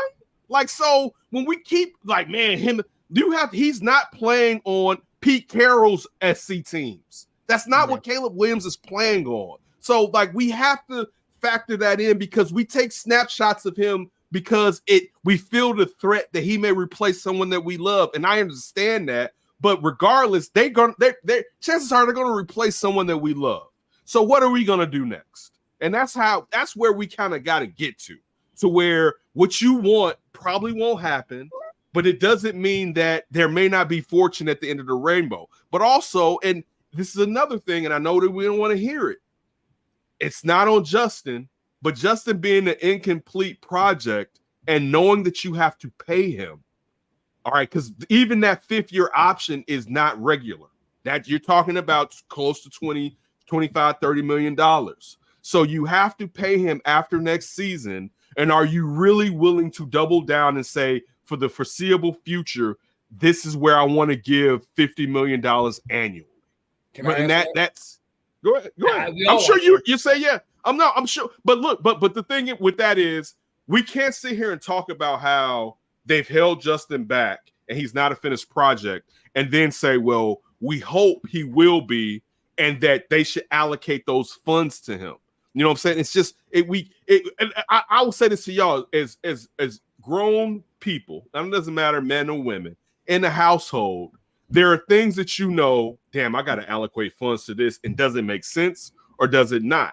And of course, we can look as far as what we hope that Justin can become what we thought he was going to be coming out of Ohio State, but we still don't know because the Bears have blundered it. So that's how we honestly have to look. The Bears have messed this up. This hasn't really been a Justin thing. It's been more of a Bears thing. So, but in them doing that, can he get back to and then advance from where we thought he was going to be as the top prospect coming out of Ohio State, rivaling what was viewed as a generational quarterback in Trevor Lawrence and beating him at times? You know what I'm saying? Like, so that we and again, it may not be what we like, but sometimes we just got to deal with what it is. And that's the thing where we just got to come to grips with it, y'all. And I don't need I just want to be honest to people. You know what I'm saying? I don't want to lie. I'm not a liar. I got people adding me that I don't like Justin on whatever the hell they call it Twitter right now. You want what's best for Justin. Yeah, but if you don't think I like Justin, you're crazy. Thanks. Like that, dude. I'm gonna root for Justin for the rest of my life. I'm gonna root. Justin can be out of football, doing something wherever the hell he is. I'm gonna root for Justin Fields. But in knowing that it may be time for one Justin, my late thing is Justin. All right. If you really like Justin, do you want Justin to be able to take care of Pablo the way he should be able to take care of Pablo? You know what I'm saying? Pablo been risking his life in the streets. Nobody talks about that. Can you get the money and the bread to set his family up? And not to say he doesn't have he was a high draft pick, that he has a good, but I'm talking about that real bread. That type of bread. He's only what, 10th pick? Like, I mean, it's not that high. It's not that, but look, it's not number one. It's not Zach Wilson. But regardless, it's the second contract in the NFL. Yeah. After they set it up to where that's the most important contract. Right. After, because even the idiots talking about, well, Marvin Harrison Jr. should stay in school. What are you talking about? Get to the second contract. Anybody all right. That's the thing that you're supposed to do. You're supposed to get to the second contract. So I want Justin to get to the second contract with the team confident enough to give him a bank, basically. That's what I want. A bank. Not where he's Jordan Love. The Bears, but I understand where you're coming from. I want both. Yeah. I want both. And let me tell you, there's nothing wrong with you run both. There's nothing wrong with you want both. But let me give you a scenario, because everybody goes off script about you can't do this, and if this coach got to have this person, blah blah blah blah blah. Let me go back 2 years. Who was the New York Giants head coach 2 years ago? I think you know where I'm going with this. It was Judge. It was a Joe Judge from the Patriots, the special team guy, right? Bam, get him out of there. Brian Dable didn't come into the Giants and say, I need a brand new draft pick, quarterback from the draft. No, he built came in and said, quarterback. I think I can do something with Daniel Jones. What did he do with Daniel Jones? He got him paid. Got him. He used Saquon Barkley. Very true. No, because Saquon got hurt. The right way. So listen. Last year, but Saquon was their offense for majority of last year. Listen, I'm not saying you're not wrong, but Dable tailored things around what he saw that Daniel Jones did best. And Daniel Jones had career not monumental. What draft? Let me ask you this: what draft options did the Giants have when it came to the top quarterbacks? You never know when you get ready to trade stuff. You never know. No, but that even so. Basically, they did. But look, let's be honest. Real quick. They didn't. Go ahead. But what I'm saying is, Brian Dable came in and said, "I can do something with Daniel Jones," and they made the playoffs. Even won in the wild card. They won. They beat Minnesota. By the way, that's who I wanted as our head coach instead of Eberflus, by the way. So my point is, but it was him and Sheen. Him and Sean. You got to draft Drake May. There are situations where you can come in, put your scheme, and tailor to what this quarterback does best. And win. I'm about to obliterate that shit. You can obliterate all you want. I'm just saying there are times when it can happen. So any head coach right now, if I'm Eric Bieniemy, and I'm blessed to get the job, hell, do I want somebody that reminds me a little bit of Patrick Mahomes that's got some NFL veteran presence behind him? Or do I want this rookie that don't know shit? That you don't know. Hold on, time out. Flacco to play. I agree with JB on this one. Wait, no, wait. First of all, I think the person that will remind Eric Bieniemy of Patrick Mahomes the most plays at SC. All right, like that. If you like, because I always go into any scouting where I don't believe shit nobody say. I'm always, and I say this on anybody's show, I'm looking at, I remember Adrian Peterson, people like, yeah, this kid can be in the pros. And I'm like, let me see this shit. And I go watch, I'm like, God damn, that freshman could be in the pros right now.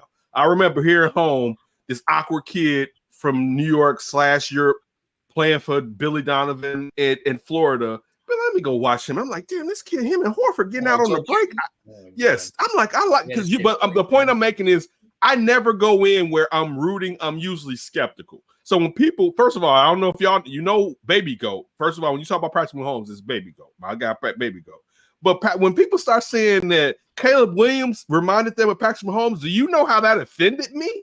I'm like, how dare you, sir? But then when I tune in, I'm like, I can see a little bit of what you're talking about there. But let me push back to this point. A little bit. Let me push back to this point, though. When you're talking about the Daniel Jones thing. And it's what I told you about Matt Eberflus earlier in this, as far as how they may resurrect him for a year, and then you feel like, damn, I shouldn't have done it. The Giants right now know they shouldn't have re-signed Daniel Jones. I agree. They know, like now clearly. So everything you point out, JB. He got hurt. No, Daniel Jones isn't the answer. JB, you know that without Saquon Barkley, it ain't no way Daniel Jones should be your starting quarterback unless you got the whip. Unless Kyle Shanahan I'll call a timeout on that one.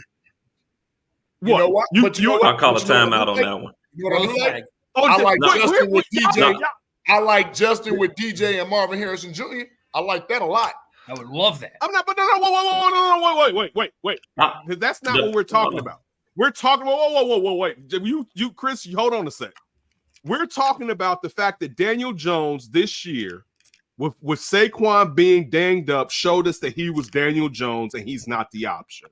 So because he had a year where you were able to see Brian Daboll, one, without tape on Brian Daboll's plays with Daniel Jones, able to get goodness out of Daniel Jones, but now the league knows what Brian Daboll wants to do with Daniel Jones, particularly when running the offense through Saquon Barkley, they can't do anything. That means you shouldn't have held on to Daniel Jones, and that's the point. That's the only point I'm trying to say. If we're going to use, we can bring. And again, first of all, let me say this: Daniel Jones better than Daniel Jones. Yeah, Daniel Jones is just, but that was what you use as an example. So from Daniel that Jones, was more for the coaching side. Yeah, but the fear still would be if that guy thinks it could be sustainable. But my part was when you use Daniel Jones as an example, I gotta come with the heaters because that ain't just gonna fly in Jackie's house. That's not gonna fly in Jackie's house. All right, like we're not gonna use Daniel Jones as an example of why you should hold on to Justin when happens. It happens, but my problem with you using that is now. You know that you shouldn't have given Daniel Jones that money because they would get rid of him if they didn't have his cap hit next year. If they tried to get rid of him, it's punitive. They wouldn't have done that if they knew he ain't the guy. They would have just given Saquon that damn money, basically, that he deserved. Which they should have. Well, let me go on Daniel Jones's defense because I know everybody sit up there and they give him a lot of shit, and I'm not a fan of Daniel Jones at all. Can I get that? I know you say you don't drink, so I guess that's what you do. Let me take a shot out of that one. Hey, go ahead. Hey, look what Lorenzo Clemens just said. I like that. At 9:36, I like that. T-Nick must have went to the bathroom. There he is. Let me go on Daniel Jones's defense. I thought he would have been here. Somebody please tell me. Somebody please tell me 2 wide receivers that Daniel Jones has had. None. Because I know everybody not wrong. And the Galladay was and I'm not a fan of Daniel Jones. Well, no. Wait, hold on. Daniel Jones can't pass the ball either, though. Let's quit the bullshit. Let's quit. Let's quit the bullshit. Let's sit up here and see. Name some receivers that Daniel Jones has had. Now name them. You can't fucking name them because there are none. JB did just name them. You weren't listening. Kadarius Toney and Name Darius Slayton. I just said it. Get the fuck out of here. You might as well say Christopher Edgerton and John Bowles, goddammit. Oh, you're saying he had nobody? Nobody. He's had nobody, no wide receivers. Saquon Barkley is who he throws the ball to because that's where he gets all. That's what I'm sitting up there saying. That's one of the things. But see, this is why I sit up there and I say that because when people sit up there and they get on Daniel Jones, there are people that get on Justin Fields as well. And I'm not defending Justin, but they get on him as well about his fucking record when he had a bunch of fucking replacement players, people that should have been playing flag football over there on State Street last year. But Daniel Jones doesn't have nobody. Now, I'm not saying Daniel Jones is this great talent, but I'm not going to poo-poo the man either because all he fucking had was fucking Saquon Barkley back there in a shitty offensive line with no fucking goddamn wide receivers to throw the ball to. Chris, do you know what Justin Fields last year with the Bears running game would have done with Saquon Barkley? Like, I get what you're saying. Oh shit! But like, God, I mean, damn it, I wanted him. No, I get what you're saying, but I'm not like Daniel Jones is just a dude that is athletic enough to get you a first down at times. I'm not saying he's terrible or that he's a bust.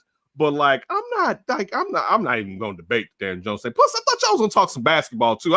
It's about the clock is ticking. When we get to the Daniel Jones time, or do we want to talk about hockey? I'm just saying, we can talk. I can go to bed sooner or later. No, not with me. I thought this was a y'all talking. I do Bear stuff. I don't do the Bulls as much because they lose too much. Yeah, you ain't lying with shit. They've been winning lately, goddammit. They have look, But and they have, and and Cody's been I killing just it. want to But say I about Don't the one Bulls coach. do this every year, go on this little mid-season Yeah, run, they and do, and then then we get hope, and then they shit on us. No, the fuck they don't, because I don't think in like 2 years they're gonna win 3 games in a row. Shit, I don't even think in the last 3 years they're gonna No, win they had 3 some games in a stretches fucking last row. year too where they won So like no, 5-6 in but a row. I just want to say one thing, and then we can go to the Bulls. A coach that I wouldn't mind seeing getting another chance is a guy that probably Don't you was say wrong Matt till we Nagy. done, and that's Brian Matt Flores. Nagy? I wouldn't mind seeing him as a Bears coach. I'm no fuck no. yeah. I So wouldn't look, let Matt Nagy. I'm with you. I'm fucking with you coach on my the but kids who's your lose. OC? I'm with you on the blind Flores, even though there's going to be situations where some teams are going to be afraid to bring him in knowing he will sue that ass. But I'm with you on when you look at what he's done with that Minnesota defense, it still proves that he can be he that guy deserves another chance to be a head coach. I mean, you think about it in Miami, he wanted Justin Herbert. You know what I'm saying? That was a big point of contention. But it's still one of those things where it's kind of like that's gonna be hard. Once you do that type of lawsuit, you know what I'm saying? Like it's funny, on the show we were having a discussion. It was like about hiring him, and I'm like, dude, I'm a brother, but I was like, I still got to worry about if he gonna snitch on what's something. If all my ducks aren't in a row, right? I was like, I'm just saying, I gotta be careful or whatever. You know what I'm saying? But Brian Flores definitely deserves another opportunity to be an NFL head coach. You can see how great he is as an NFL in the football mind, just for what he's doing. Because they don't have that much talent on that defense in Minnesota. And that's what I was going to say. Doesn't his philosophy kind of hit what the Bears do? Oh, I wouldn't have I'll tell you this. I would have confidence in him finding an offensive mind for whoever the Bears have under center. He's very competent and a no-nonsense type of guy. Here at NBC Sports, we have, and you see her on the Football After Show with Dave Wanstead, Alex Brown, and Lance Briggs, Ruthie Polinsky. Ruthie's fiance is on the Bears staff. All right. And yeah, so she got information. All right. She got information. Nice. But the thing is, he was coaching down under Brian Flores. And she talked about how, like kind of they didn't, because she was down there, she was a television personality down there, and they kind of didn't say anything, and how it kind of hit Brian Flores, and he kind of ribbed him about it. But the point that she made is Brian Flores doesn't suffer fools and doesn't suffer messing up. He is adamant on do your damn job, and I'm not playing with you. And I mean, we know that you need something like that here. So me personally, I know there are some people though in the Chicago market that aren't big on Brian Flores, but me personally, I wouldn't have a problem with bringing in somebody like that, because I think that he could make sure that both sides of the ball are run properly. And it wouldn't just be, I'm a defensive guy, so the offensive side, no. That's still, you're the head coach. That's still a part of your duties also. I have one random question before you head out, Ken. If you're heading out, I don't know. I'm deucing it, guys. I'm deucing it. One question, because I know we are trying to talk a little bit about this because we're making a tribute video. You don't like the move. Can you explain? It's not that. It's just that it's almost been 2 hours. It's time for me to go. Yeah, no, I understand. It's time for me to go. A lot of people just, when they say whatever they want on here, they never realize what the time is because they're just enjoying their time on here. And that's what we. And I have been enjoying. First of all, let me say this: I've been enjoying myself. Shout out to everybody in the comments. Shout out to Terrence. I enjoy myself anytime I come on this podcast. We have great dialogue, and I appreciate it. Having open conversation. We don't have to agree, but we can listen to what each other has to say, and that's what a lot of people don't do. So let me just say that before I get out of here. Go ahead, Frank. Well, yeah, one thing I just wanted your opinion on this, because I know we're making a tribute video for him right now. Can you explain to me why Mongo McMichaels is not in the Hall of Fame right now? Because I know he's going. But why did it take this long? It's the Steelers. It's one of those things where how many guys from one great side of the ball. Same thing when you look at the Steelers in the 70s with Mean Joe Green. Like, you know what I'm saying, when you Jack Lambert, all those guys where people are like, damn, you know what? I'm gonna give you even better analogy. Something hits closer to home. Nobody in their mama knew. Perhaps Ryan Poles did. And I say this, the Sounder trade was the Montez Sweat over Young, because Young's injury history and also how Young wants to play off script, right? Even though Montez Sweat was a couple years older than him, the fact that he's been healthy majority of his career, you don't know how degenerative it is when it comes to Young's knee. So do you want to gamble in that? But who knew that Montez Sweat was this? And the reason you didn't know is because he had Deron Payne, Young, what Allen, like you have, and that's also why his numbers were down, because it was too many guys eating, right? And now you put him on the Bears, and he's the focus, and he's a force multiplier. He may get Justin Young some more money. You know what I'm saying? I mean, Justin Jones, some more money. You know what I'm saying? Like, that's just, I'm with you, Frank. But see, even with the Justin Jones thing, I don't need him as my starter, but you have to know you need depth.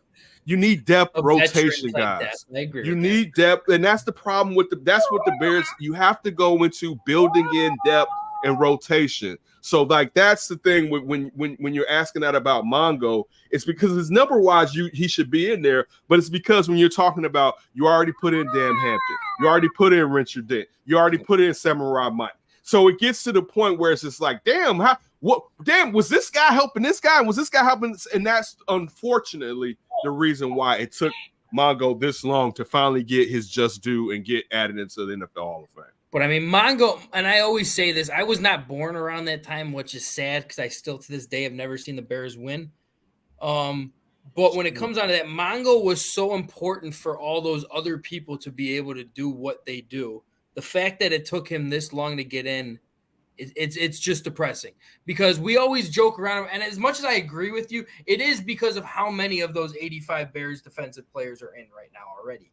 But he has almost identical numbers to Warren Sapp, who is a first ballot Hall of Famer. That's what sucks. Mm-hmm. He deserves to be in there. He deserved to be in there. Let me ask you this though. Let me give you the pushback on that. Warren Sapp didn't have a dynamic defensive end until they traded for Simeon Rice, right? So even if you're from Arizona. So even when you look, Warren Sapp had already built his Hall of Fame career really before Simeon Rice really got there, because Simeon Rice got there like about a year or two before they won the Super Bowl, right? So when the flip side of that, and again, I'm not taking away from the fact that Mongo should be added to it.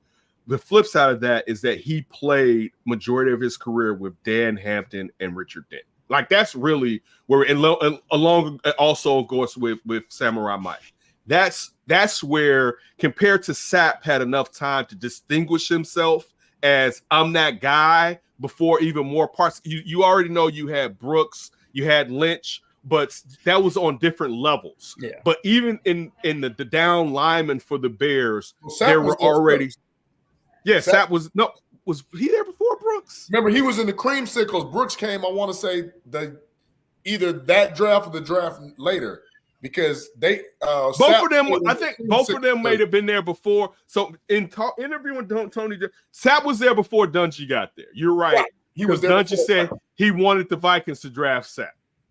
Right. So Sapp was there the year before definitely before Dungy got there. But that's the point. So to answer your question, Sapp had more time, Frank, to distinguish himself as an individual than what Mongo had in some people's eyes. I'm not taking away from what you're saying. I'm just saying that if you don't watch the team, also think about it like this.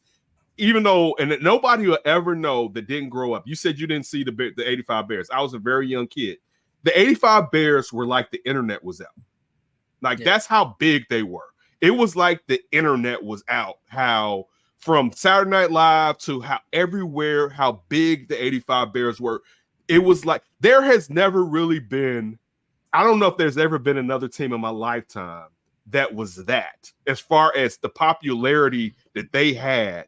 And they were, and from the head coach to everything, they were huge. But even in that, there's only so much time people are focusing in on one team if they're not particularly living in that city or playing within that division, which back then was the NFC Central. Correct. Fair enough. Who are you taking number one overall? Please, you know that. The guy you don't want. Let's go. I don't want him. I am torn. But Caleb Williams is not part of that tear. Get the fuck out of here.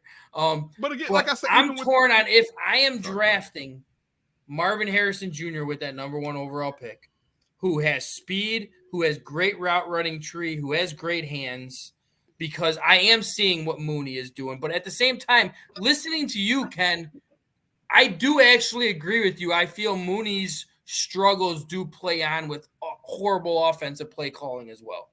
I do see that as well.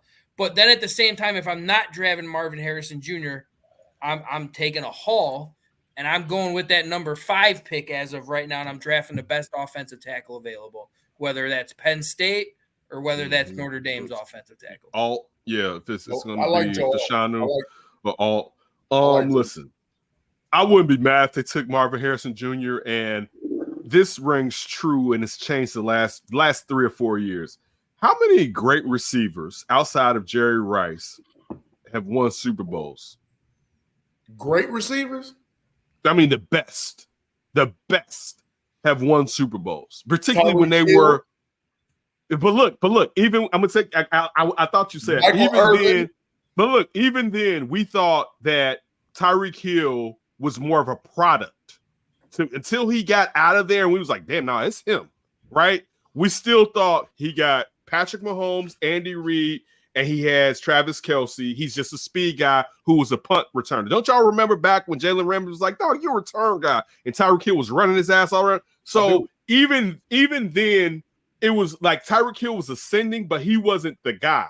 But like when you look at somebody like now, like Jamar, I know that Joe Burrow hasn't won, like Jamar Chase. Like now we're getting to where sometimes these guys, but you look at Randy Moss, you look at Terrell Owens, you look at Steve Smith. Like how many times is having the best receiver aided you in winning a Super Bowl? Because even if we go to, like you mentioned, I like the fact you mentioned Michael Irvin or Jerry Rice, but the thing too was they had great defenses, right? Great running games, right? So like just saying give someone a receiver doesn't equate to, in particular, and this is really the only thing is that if we're saying we're at number 3, I'm all in for drafting Marvin Harrison Jr. It's really that, and look, I could be wrong in this, Frank. It's really just that number 1 slot where, like, did it help the Lions when they had Megatron? Did it help AJ Green with the Bengals? You know what I'm saying? Like, how many times so when we just like, man, I'm not taking away from Marvin Harrison Jr.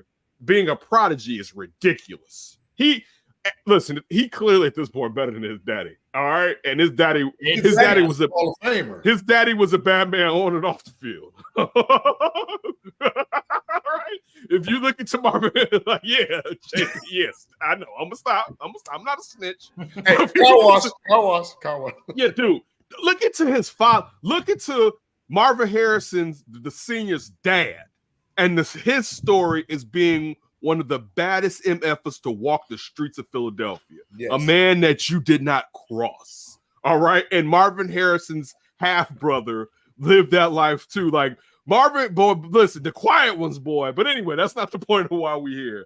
But yeah, so that would be my only thing. If you could move and still get him, I would do it. But that's more Frank, my preference, even in what we're saying. That's one of my preferences. If you get him, great. You know what I'm saying? Whatever you do, that's a sound draft pick. He's going to be great as long as he doesn't get hurt in the NFL. That's how good Marvin Harrison Jr. is. It's not even close to, there's no question that he's going to be a great player. You see the work ethic that he's already displayed. The tangibles as far as his physical traits are ridiculous. You know what I'm saying? So I'm not against it. It's just that I don't know if that would be the way that I would go if I'm still holding on to number 1. I would try to stay within the top 4 and move down and allocate. If I'm not going to take Caleb, I'm going to try to move down and hopefully still get him. Because another thing too that they're putting out today, we don't know if there may be a run on quarterbacks and tackles early to where Marvin Harrison may be there at 4. I don't see Marvin Harrison getting past Arizona. I agree with you. I don't see the thing. It depends on Arizona because right now it depends. That's the problem. It really depends on Arizona. And I'm with you, Frank. I don't know if he gets past Arizona. But again, like I said, I wouldn't be upset. It's just we know you went through the trenches. I think we all know they definitely need a tackle. So you can't move off of that. You can sit, and also let's not forget this too. This is a nice wide receiver draft. There's a lot of nice wide receivers in this draft. And sometimes it may not be the guy that everyone thinks is number one. There's other guys you'd be like, man, I'm happy we got him too. And you could take advantage of perhaps that. Is itching to say his name right now. Go ahead. Malik Neighbors. Somewhat similar to DJ and a little droppy, but you got the kid, you got the Washington kids, you got the FSU kids. He's big. The Washington kid, he's a big kid. Yeah, that's what they need really outside. That's again why Marvin Harrison Jr. makes sense. They probably need a big guy on the opposite side. I know it's not the NFL that we grew up in. You can be Miami with Waddle and with Tyreek Hill and be successful because you can't sit there and stop guys on the line like you used to be able to as far as pressing them. You haven't been able to press them as much, but still there's a lot of guys in this draft receiver-wise to where you don't have to spend the top draft pick on getting the best receiver. You can get someone who may also end up being a great receiver also. Fair enough. I just want them to make the right picks. Well, Ken, we want to thank you for coming on to the show. I know it's about your bedtime, man. I sleep. Yeah. I had a long day in the office. Make sure you get you some Moore's beer too, bro. I know Terrence keeps it all for himself. He can at least pay me in Moore's beer. You can find me at That's Davis. Check out the Under Center podcast. Yeah, there you go. Go ahead. The Under Center podcast. It's on NBC Sports. Wherever you watch your Bulls. Delay, so. Your Bulls. Just ignore Foul. He's got delays like crazy right now. He can't hear us. Wherever you got your Bulls, your Blackhawks, your White Sox, every Wednesday at 5:30 p.m., you can check out the Under Center podcast. This Friday, I'll be in studio hosting Football Night in Chicago. Nice. Also, I'll have an interview with Roll Tide quarterback Jalen Milroe on that episode. So tune in to watch me chat it up with Jalen Milroe about and you'll see how I feel about Justin on there. I don't know if they're gonna edit it out, but I was like, I want you to get your bread. All right, like that's what I'm saying. So just make sure you all check it out. I want to shout out to everybody that's in the chat. Shout out to all you guys. Shout out to T. You all be safe. Chris, I hope everything's going well. Blessings to you and your family. The same to you, Frank. I apologize, and JB. And also, y'all have a great holidays. Be safe. Stay off these streets. Stay off these streets with these weirdos who don't be driving like that. I'm in the suburbs. Hey, you can still. There's some weirdos out here too. They gonna come get your ass. There are some weird ass people out here. Yeah, but anyway, y'all, you all have a great evening, man, and I appreciate coming on. And I'll talk to you guys down the line. All right, thanks for coming on, Ken. Take care, man. You too. Yes, sir. Great guest. All right, that was Ken Davis, ladies and gentlemen. Man, great interview. Yeah, great guest. Always fun. You know what amazes me is like a lot of times guests come on and they say, "Oh, I can only be on for half an hour, 20 minutes," and they always happens. It always happens. Hour and a half. 2 hours, just to talk, it's just like being in a barbershop, just having a good conversation. Some people agree with each other, some people don't. So we have a good time here on the Chicago Clubhouse podcast. Let's get into some small Bulls talk real quick. You do a quickie.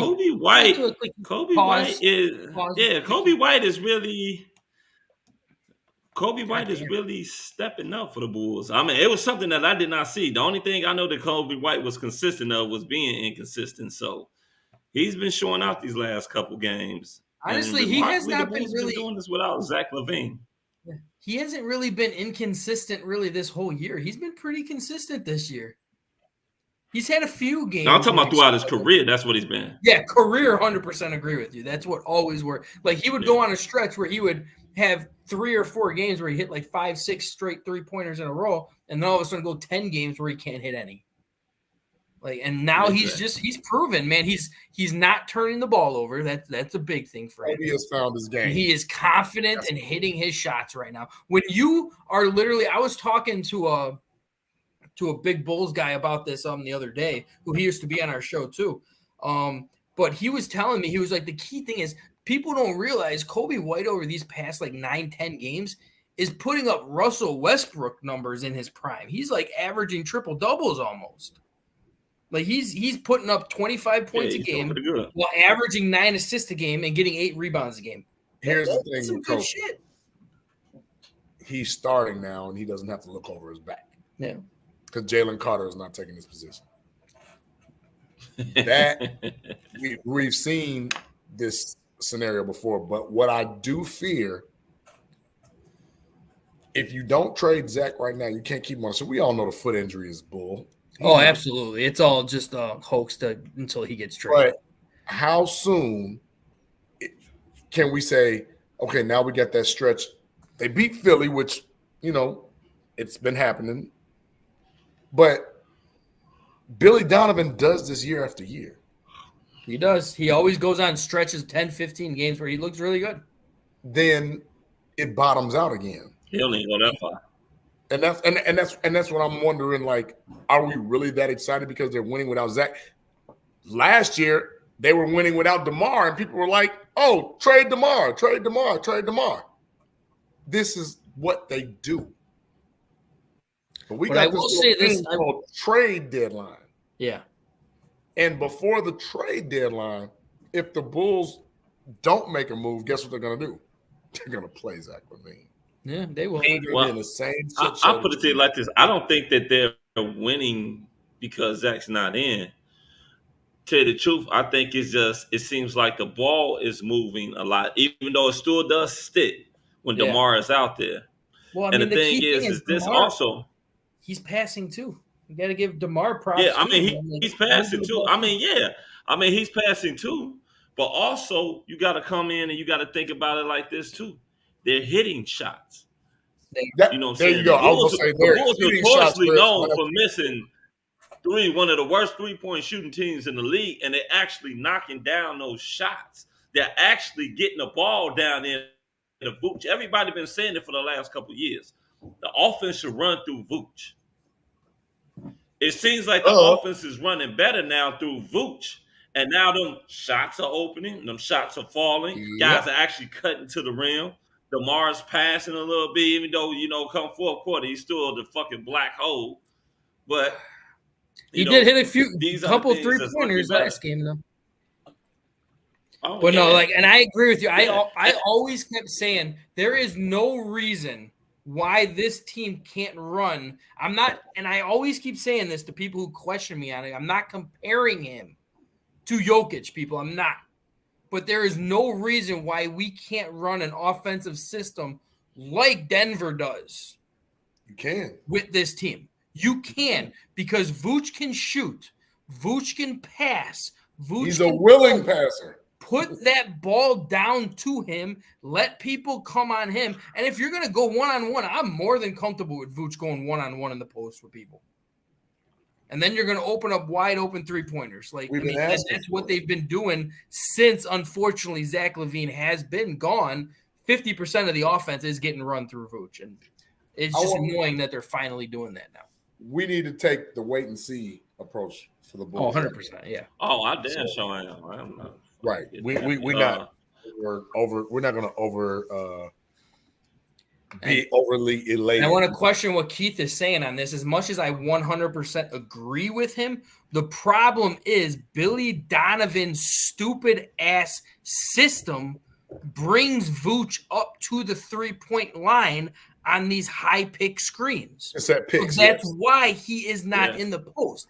If you go out and get this Bulls team a legitimate power forward, Vooch can stay down low, and that 4 can go up to do those posts, to do those pick and roll screens. You know what? I wouldn't even. I want a power forward, but the type of power forward that I want is one that I know that can sit up there and play defense. The one that can sit up there and catch some lobs. Taj Gibson type, but I want someone a little bit taller though. You know, I want But someone that's probably they like don't 6'10", even breed 6'11". those no more, Fal. Yeah, that is the problem. Oh, That's they just breed not how them. the NBA is now. They breed them. It's just that the NBA is all into this whole little, Small ball shit. put the fucking small ball ass shit. I want to say But as we positionless. see, yeah. But as we see teams that give the Bulls fits, the Milwaukee's, all these big ass teams that's got these big guys on their front court. Sixers usually too. That's the reason why the Bulls, and then the Bulls still to this day, you're supposed to sit up there if you know your players have a particular strength, but you also know what their weakness is. That's why you're supposed to put somebody next to them that complements. We know Vooch can do his thing offensively, but the motherfucker can't play no defense. He ain't blocking no fucking shots. That's why you get you somebody that can grab some boards, run the fucking floor, and block the fucking shots. Give him some help. Would be perfect with this team. Oh, absolutely, he would be. Jared Allen, it's a shitload of guys. I told you, I'm still look here. Everybody talking about this Wembley shit. I seen Wembley. Wembley came out a couple years before him, and that was Bol. 7'3" that can sit up there, put the ball. Actually, Bol is the better dribbler, and he's more athletic than Wembley. Wembley's tall, but Bol is more athletic. I've been preaching. I don't know why AK he's gonna help drafted this dude. He had this dude on the Windy City Bulls. Why don't you just have him come to Chicago? What's the worst that it can fucking happen? He's getting DMPs over there in fucking Phoenix. AK need to go. Have him come in.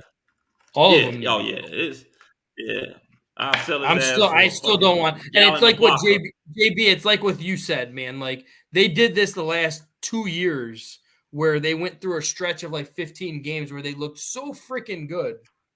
Where we're just like, oh, maybe Billy Donovan using his head, maybe he figured it the fuck out. And then bam, here we go. 7 games in a row where we lost, where we're just out rebound like 40-15. But you know what? I want to revisit something real quick because I know we got to get off. Yeah. I just want to go back to all those media people with the Bears that are dumping on Justin. Fuck that. Kenneth gave us the truth. But I said I was going to call people's names out, and I am. Go for it. I'm listening to Cap and J Hood in the morning. I listen to it because sometimes, as you all well know, the national media has a different spin on Chicago than the local media. But it seems that the national media has a little bit more confidence in what Justin does than the local media. And to me, that's troubling, and I'll tell you why. Not one time have I ever heard the national media say, Justin Fields can't play. Too many times in the local media, I'm hearing he's not the guy. He makes too many mistakes, blah, blah, blah, blah, blah. But then they want to say, well, everybody want to blame the coaches, but don't want to blame the player. Hey, guess what? Sometimes you can't blame the player because of what the damn coaches did. And that's why I say to you, David Kaplan, to you, Jonathan Hood. Next time you hear grown folks talking, shut the fuck up here. Perfect. Because I'm listening and I'm like, I can't believe what I'm hearing. Justin, okay, he didn't play great, but he played well enough to win. If you take that catch by Tanya, not even just that. That's one. That's just one. But there was at least 3 passes that were dropped that should have been big passes. You put those 3 in there, he had a great game. How about this? Why don't you just say, I know they say, oh, well, the kicker couldn't kick it because it isn't. Guess what? Get out there and try. You know what? I agree 100% with that. I was talking with that off air before we went on live with Terrence, because I did actually, for the most part, respect Eberflus's press conference this past game, because he actually did put a lot of blame on himself again. Usually he does not do that. But somebody did ask him that question, why they didn't do it. And he was like, unfortunately, there was a 40-mile-per-hour wind coming at us, and we just didn't feel comfortable with him doing that. And I was like, I understand you saying that, but I would have more confidence in him trying that than throwing up a fucking Hail Mary. Then that makes me ask this question. If you knew the 40-mile-per-hour wind was already, it didn't come right when you chose to make the kick or not. That ain't when it came. You should have changed your play calling leading and you had 3 timeouts. You could have worked the middle of the field on deeper routes, which 100%. Justin was excelling with. So again, his that goes game management sucks. It is. And how dare you, David Kaplan and Jonathan Hood, sit up there and try to blame Justin when you have a 70-plus possible touchdown or at least field goal attempt with Tunyon missed. You have drops by DJ. You have drops by Komet. You have drops by freaking Tyler Scott. Like, let's not sit up there and put all this on this kid like, oh, he didn't execute. That's bull. And I'm not saying he played great, but I just watched. Played good enough to win. I just watched Josh Allen go 7 for 15 for 92 yards and win. What? That's all that fucking matters. Because you know what Joe Brady did? Hey, man, they expected me to throw the ball all over the yard and act foolish. I'm going to run it down their throat. And you know what Luke Getsy and Eberflus didn't do? Let me say something. They didn't adjust to who they were playing. Let me say something, JB. I guarantee you, if that was Justin Fields that put up the numbers that Josh Allen would, they'd be killing his ass right now, even with the win. They would be sitting up there telling him, they would sit up there saying, oh, we still need a quarterback.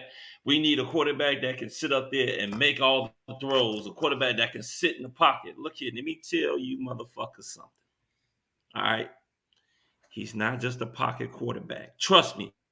If Tom Brady, non-athletic ass, could use his fucking legs to run, if he had legs and speed to run, Tom Brady would fucking run. Yeah, he just never had that. If fucking goddamn Peyton Manning had that athleticism to sit up there and run, guess what? Peyton Manning ass would run. The best quarterback ever runs. Patrick Mahomes does it now. Yeah. But this is what I get upset about, and I want to give a shout out to Lawrence Holmes because I was actually listening to this show today. 670. I like Lawrence. Yeah, 670. I like Lawrence. And they had Mr. Dan Weeder on the line, and he was talking to him on the show today. Mm-hmm. And Lawrence handled him his ass. Good, because Dan and that Lawrence come on out. Other Dan and what's the other guy named David Haw? Oh, the beat writer. He come on. David Haw be coming on. Oh my God. Yeah, sitting up there talking shit. First of all, everybody keeps talking about, like Ken said, there's going to be a civil war amongst Bears fans. Nobody's sitting up here saying that Justin is perfect. But for you to sit up here and think that after 3 years, because it ain't even been a full 3 years. 3 years of horrible coaching, too. Let's not forget that. Yes. After 3 years that you should just sit up here and give up on this damn kid. Because one, you got the national media and the local media all sitting up here talking about the offensive coordinator and his play calling. That's one. Not to say Justin isn't at fault. Justin got his flaws too. He got his faults as well. But you keep constantly coming at him. Yeah. But then you have people on the national media sit up there and say, or even people here sit up there saying, oh, he should just leave. So therefore he leaves and he goes someplace where someone actually knows how to utilize his skills. You know, they run routes like a fucking curl, a fucking slant, you know, typical shit. Oh, Justin doesn't get the ball out fast enough. Well, guess what? Justin's not getting him out in slants. He's not getting fucking slants. You're not calling the players to get the ball out quick. Yeah. Exactly. His and then play also calls are screen passes. That's it. Also, you know what percentage Justin Fields got pressure last game on his dropbacks? Had to be at least 80%. 44% of his dropbacks. If you even put on a tape, like some people like to say, the tape doesn't lie. Even if you put on a fucking tape, you will see this man throwing the fucking ball with a big 6'5", 290-pound Neanderthal in his motherfucking face. Let's see how many quarterbacks how many people on the planet is going to sit up there and be able to complete passes like that on a consistent basis. Not many. You know, I will sometimes say this. he makes sugar out of shit. As much as I want an offensive tackle, I honestly feel like a center is more important because that blocks the vision of your quarterback. And our centers, we still cannot protect the middle for Justin Fields. And he doesn't have, everyone says, oh, he's got time to throw it. I was like, of course he's got time if the pocket is smothered and he can't see shit. That's not time. It's when that pocket collapses is when he fucking struggles, which every quarterback will struggle. And you want to know what else? Justin Fields doesn't trust his receivers outside of Cole Kmet. Other than DJ Moore, I can agree tell 100% with you. He doesn't trust it. Those are the only two pass catchers that he sits up there and trusts. How many times have we seen plays being called with the offensive line and also on those fucking dumbass screens where you see two players going after one damn person? Too many times. That's on coaching. You should have never hired a motherfucker from Green Bay. Why are you hiring people from Green Bay? For what? I would never hire somebody from Green Bay. That's like me. I'm a Michigan fan.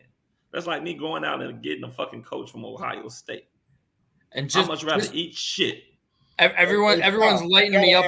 Really quick, JB, everyone's lighting me up on the chat right now. I am not saying draft a center before a tackle. I'm just saying this line right now is more desperately need of a center than it is a tackle. They absolutely are. Right? I am not saying draft a center before, say, Alt. If Alt's available at 5, there's no fucking way I'm passing on him. A foul. I gotta ask you. Yeah. We were talking about the running game. Why is it that out of 3 running backs, 3 that we have, right? Mm-hmm. Why is their numbers 6, 6, and 5? One of them had 6 rushes for -6 yards. Yeah. That was his first bad game, so I'm not saying anything bad about that's it. Not that's my just point. Showing. Why didn't you run the ball more? Well, the thing is this, and this is what I'll say to that. It's your coaching. Your coach that's what it is. Not having that lead dog. He's not sitting up there having that one person. It's like a rotation. This shouldn't be a rotation. One person is the primary ball carrier. Then you got his backup. And then the third person gets in when they fit in. First of all, you got 3 horses that all do the same fucking thing. All do the same thing. Well, I won't say that. Herbert still can't catch or block. I'm still going to go there. He's improved. He's improved in both areas. But still not good. But I'll tell you one thing that shocked the fuck out of me. And I've been saying, like, maybe they need to do this.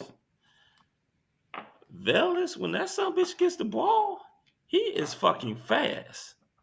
He may not be a back. You might want to put him at running back. I don't know.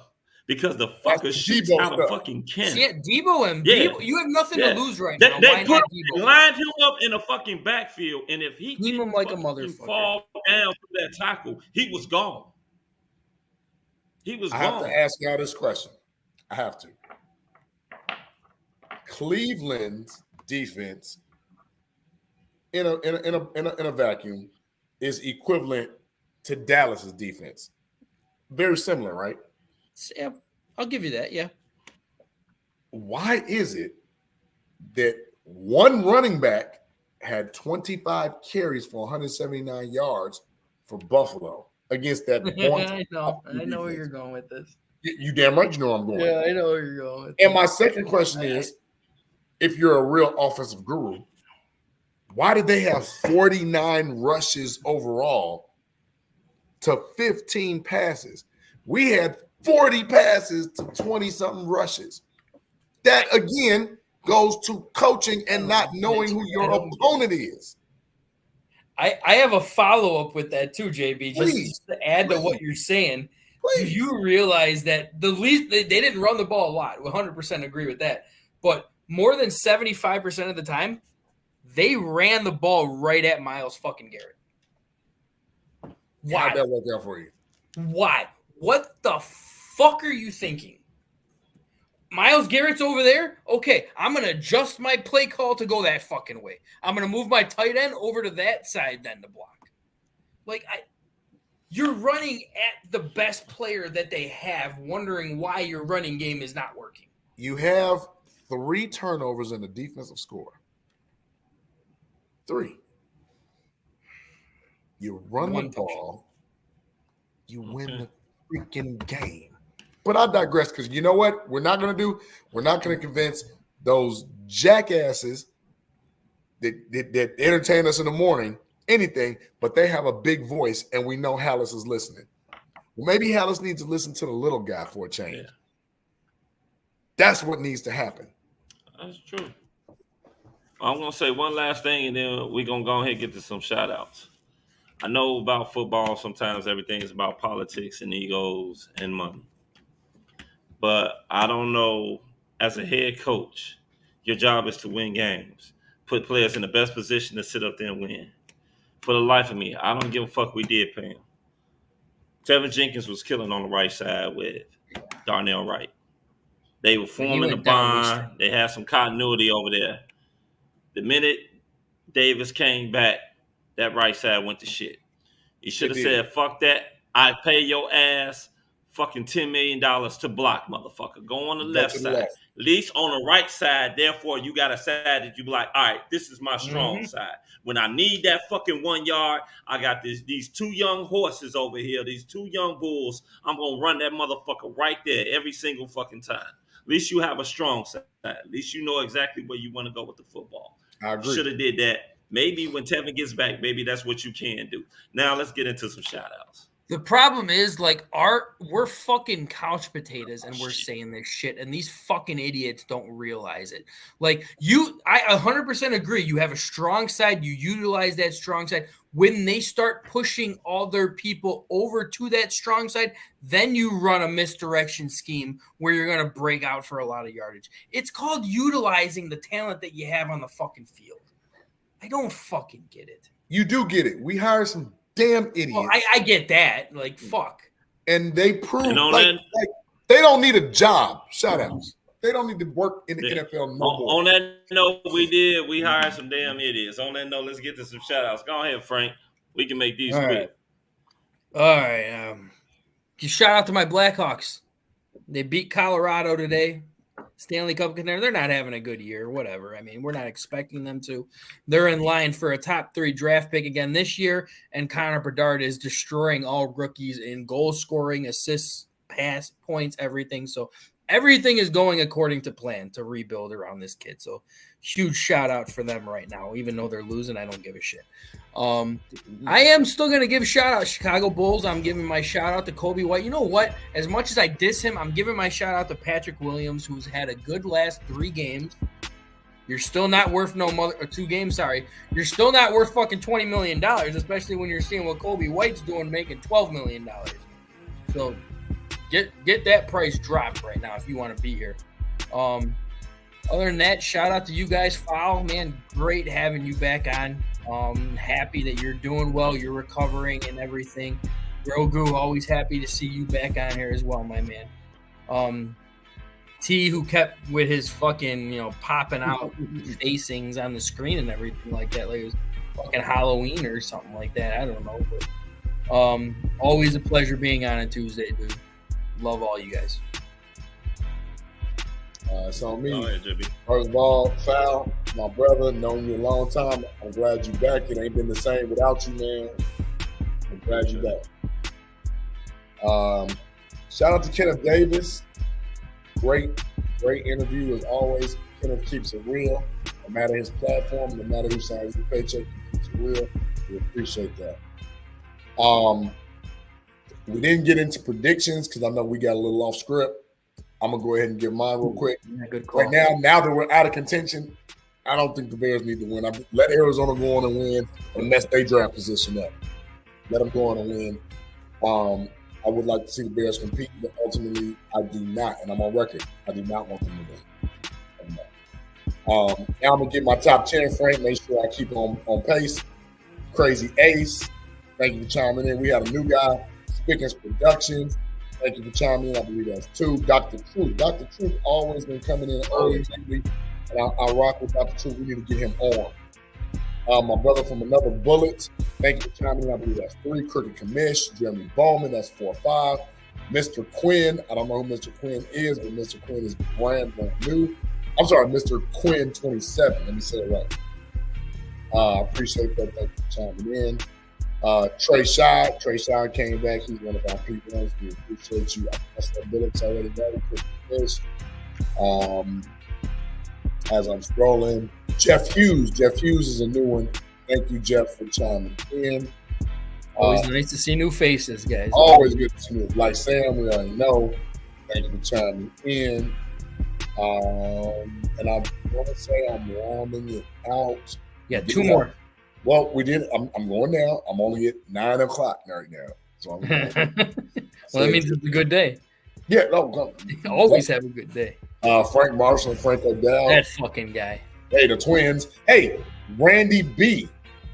Brand new, Randy B. 913. Thank you for chiming in, Randy B. We appreciate the love. And on YouTube, don't forget to like and subscribe. I think we're getting towards the end. Keith S. That's my man, Keith Sperry. Thank you on YouTube for chiming in. Keith. That's our 10. That's who won. Was that 10 or was that 8? I thought it was 10 right there, Spirit Finger. Okay, so I'm going to give 2 more shout outs. Renzo Clemens, thank you for chiming in. That's our resident Big Ten West, representing the NO, New Orleans, Louisiana. Thank you for chiming in. Shout out to SB, and shout out, last but not least, to the podcast mom. I know we at least got 1 or 2 people watching. Mom, we appreciate the love. That's all I got. I want to give one more shout out since I saw it on the comments too. I'm going to give a shout out to Bullets and his Lakers, who just raised your in-tournament flag that you guys are claiming is a championship banner for the GOAT. Yeah. Nobody gives a shit. Love you though, Bullets, by the way. Love you. Hey, I didn't do too much violin. No, that was a quick one. I like that. Yeah. Okay, well, I'm going to get into my shout-outs. First of all, I want to shout out to you 2 brothers and my boy T. Nick, who's running the podcast from behind the scenes. Shout out to Frank the Tank, JB, and our boy T. Nick. Thank you, fellas. Thank you for the welcome back. I also want to give a shout-out to our sponsors, Visions. I want to give a shout-out to also Hugh. When am I forgetting? Moore's Beer. And what's the last one I'm missing? Shit, I can't remember. It's been a while. What am I missing? Few Visions, in the Zone, Moors. Few Visions, in the Zone, and Moors. Okay. Yeah, it's been a while. Shit. Shout out to the kiddies. They asked to sleep. Shout out to the comment section. You know what I'm saying? The chat was on fire tonight. Thank you all. Shout out to our boy Ken Davis. Ken, I hit you up later on, player. Appreciate the warm words and welcome back. Like I said, had something horrific happen to me, so just trying to get back into the swing of things. And shout out to the city of Chicago. Shout out to all our sports fans and shout out to all our sports teams. After that, shout out to my fiance. She's been taking care of me. And outside of that, we out. Grogu said we gone too. Shout out to Grogu. The question is, are behind the scene guys he ready God for the damn it. We always You got to decide whether you're a wolf or a sheep. And we can't forget, I know you've been gone for a while, Fal. We can't forget, as far as the lurkers. We always love having pre on, but if you don't comment on there, we understand that you're lurkers. But me and JB always play. L for love. Good times. We still love you guys the same. Go Bears. Bear down. That's right, no. This has been a Chicago Clubhouse Network production.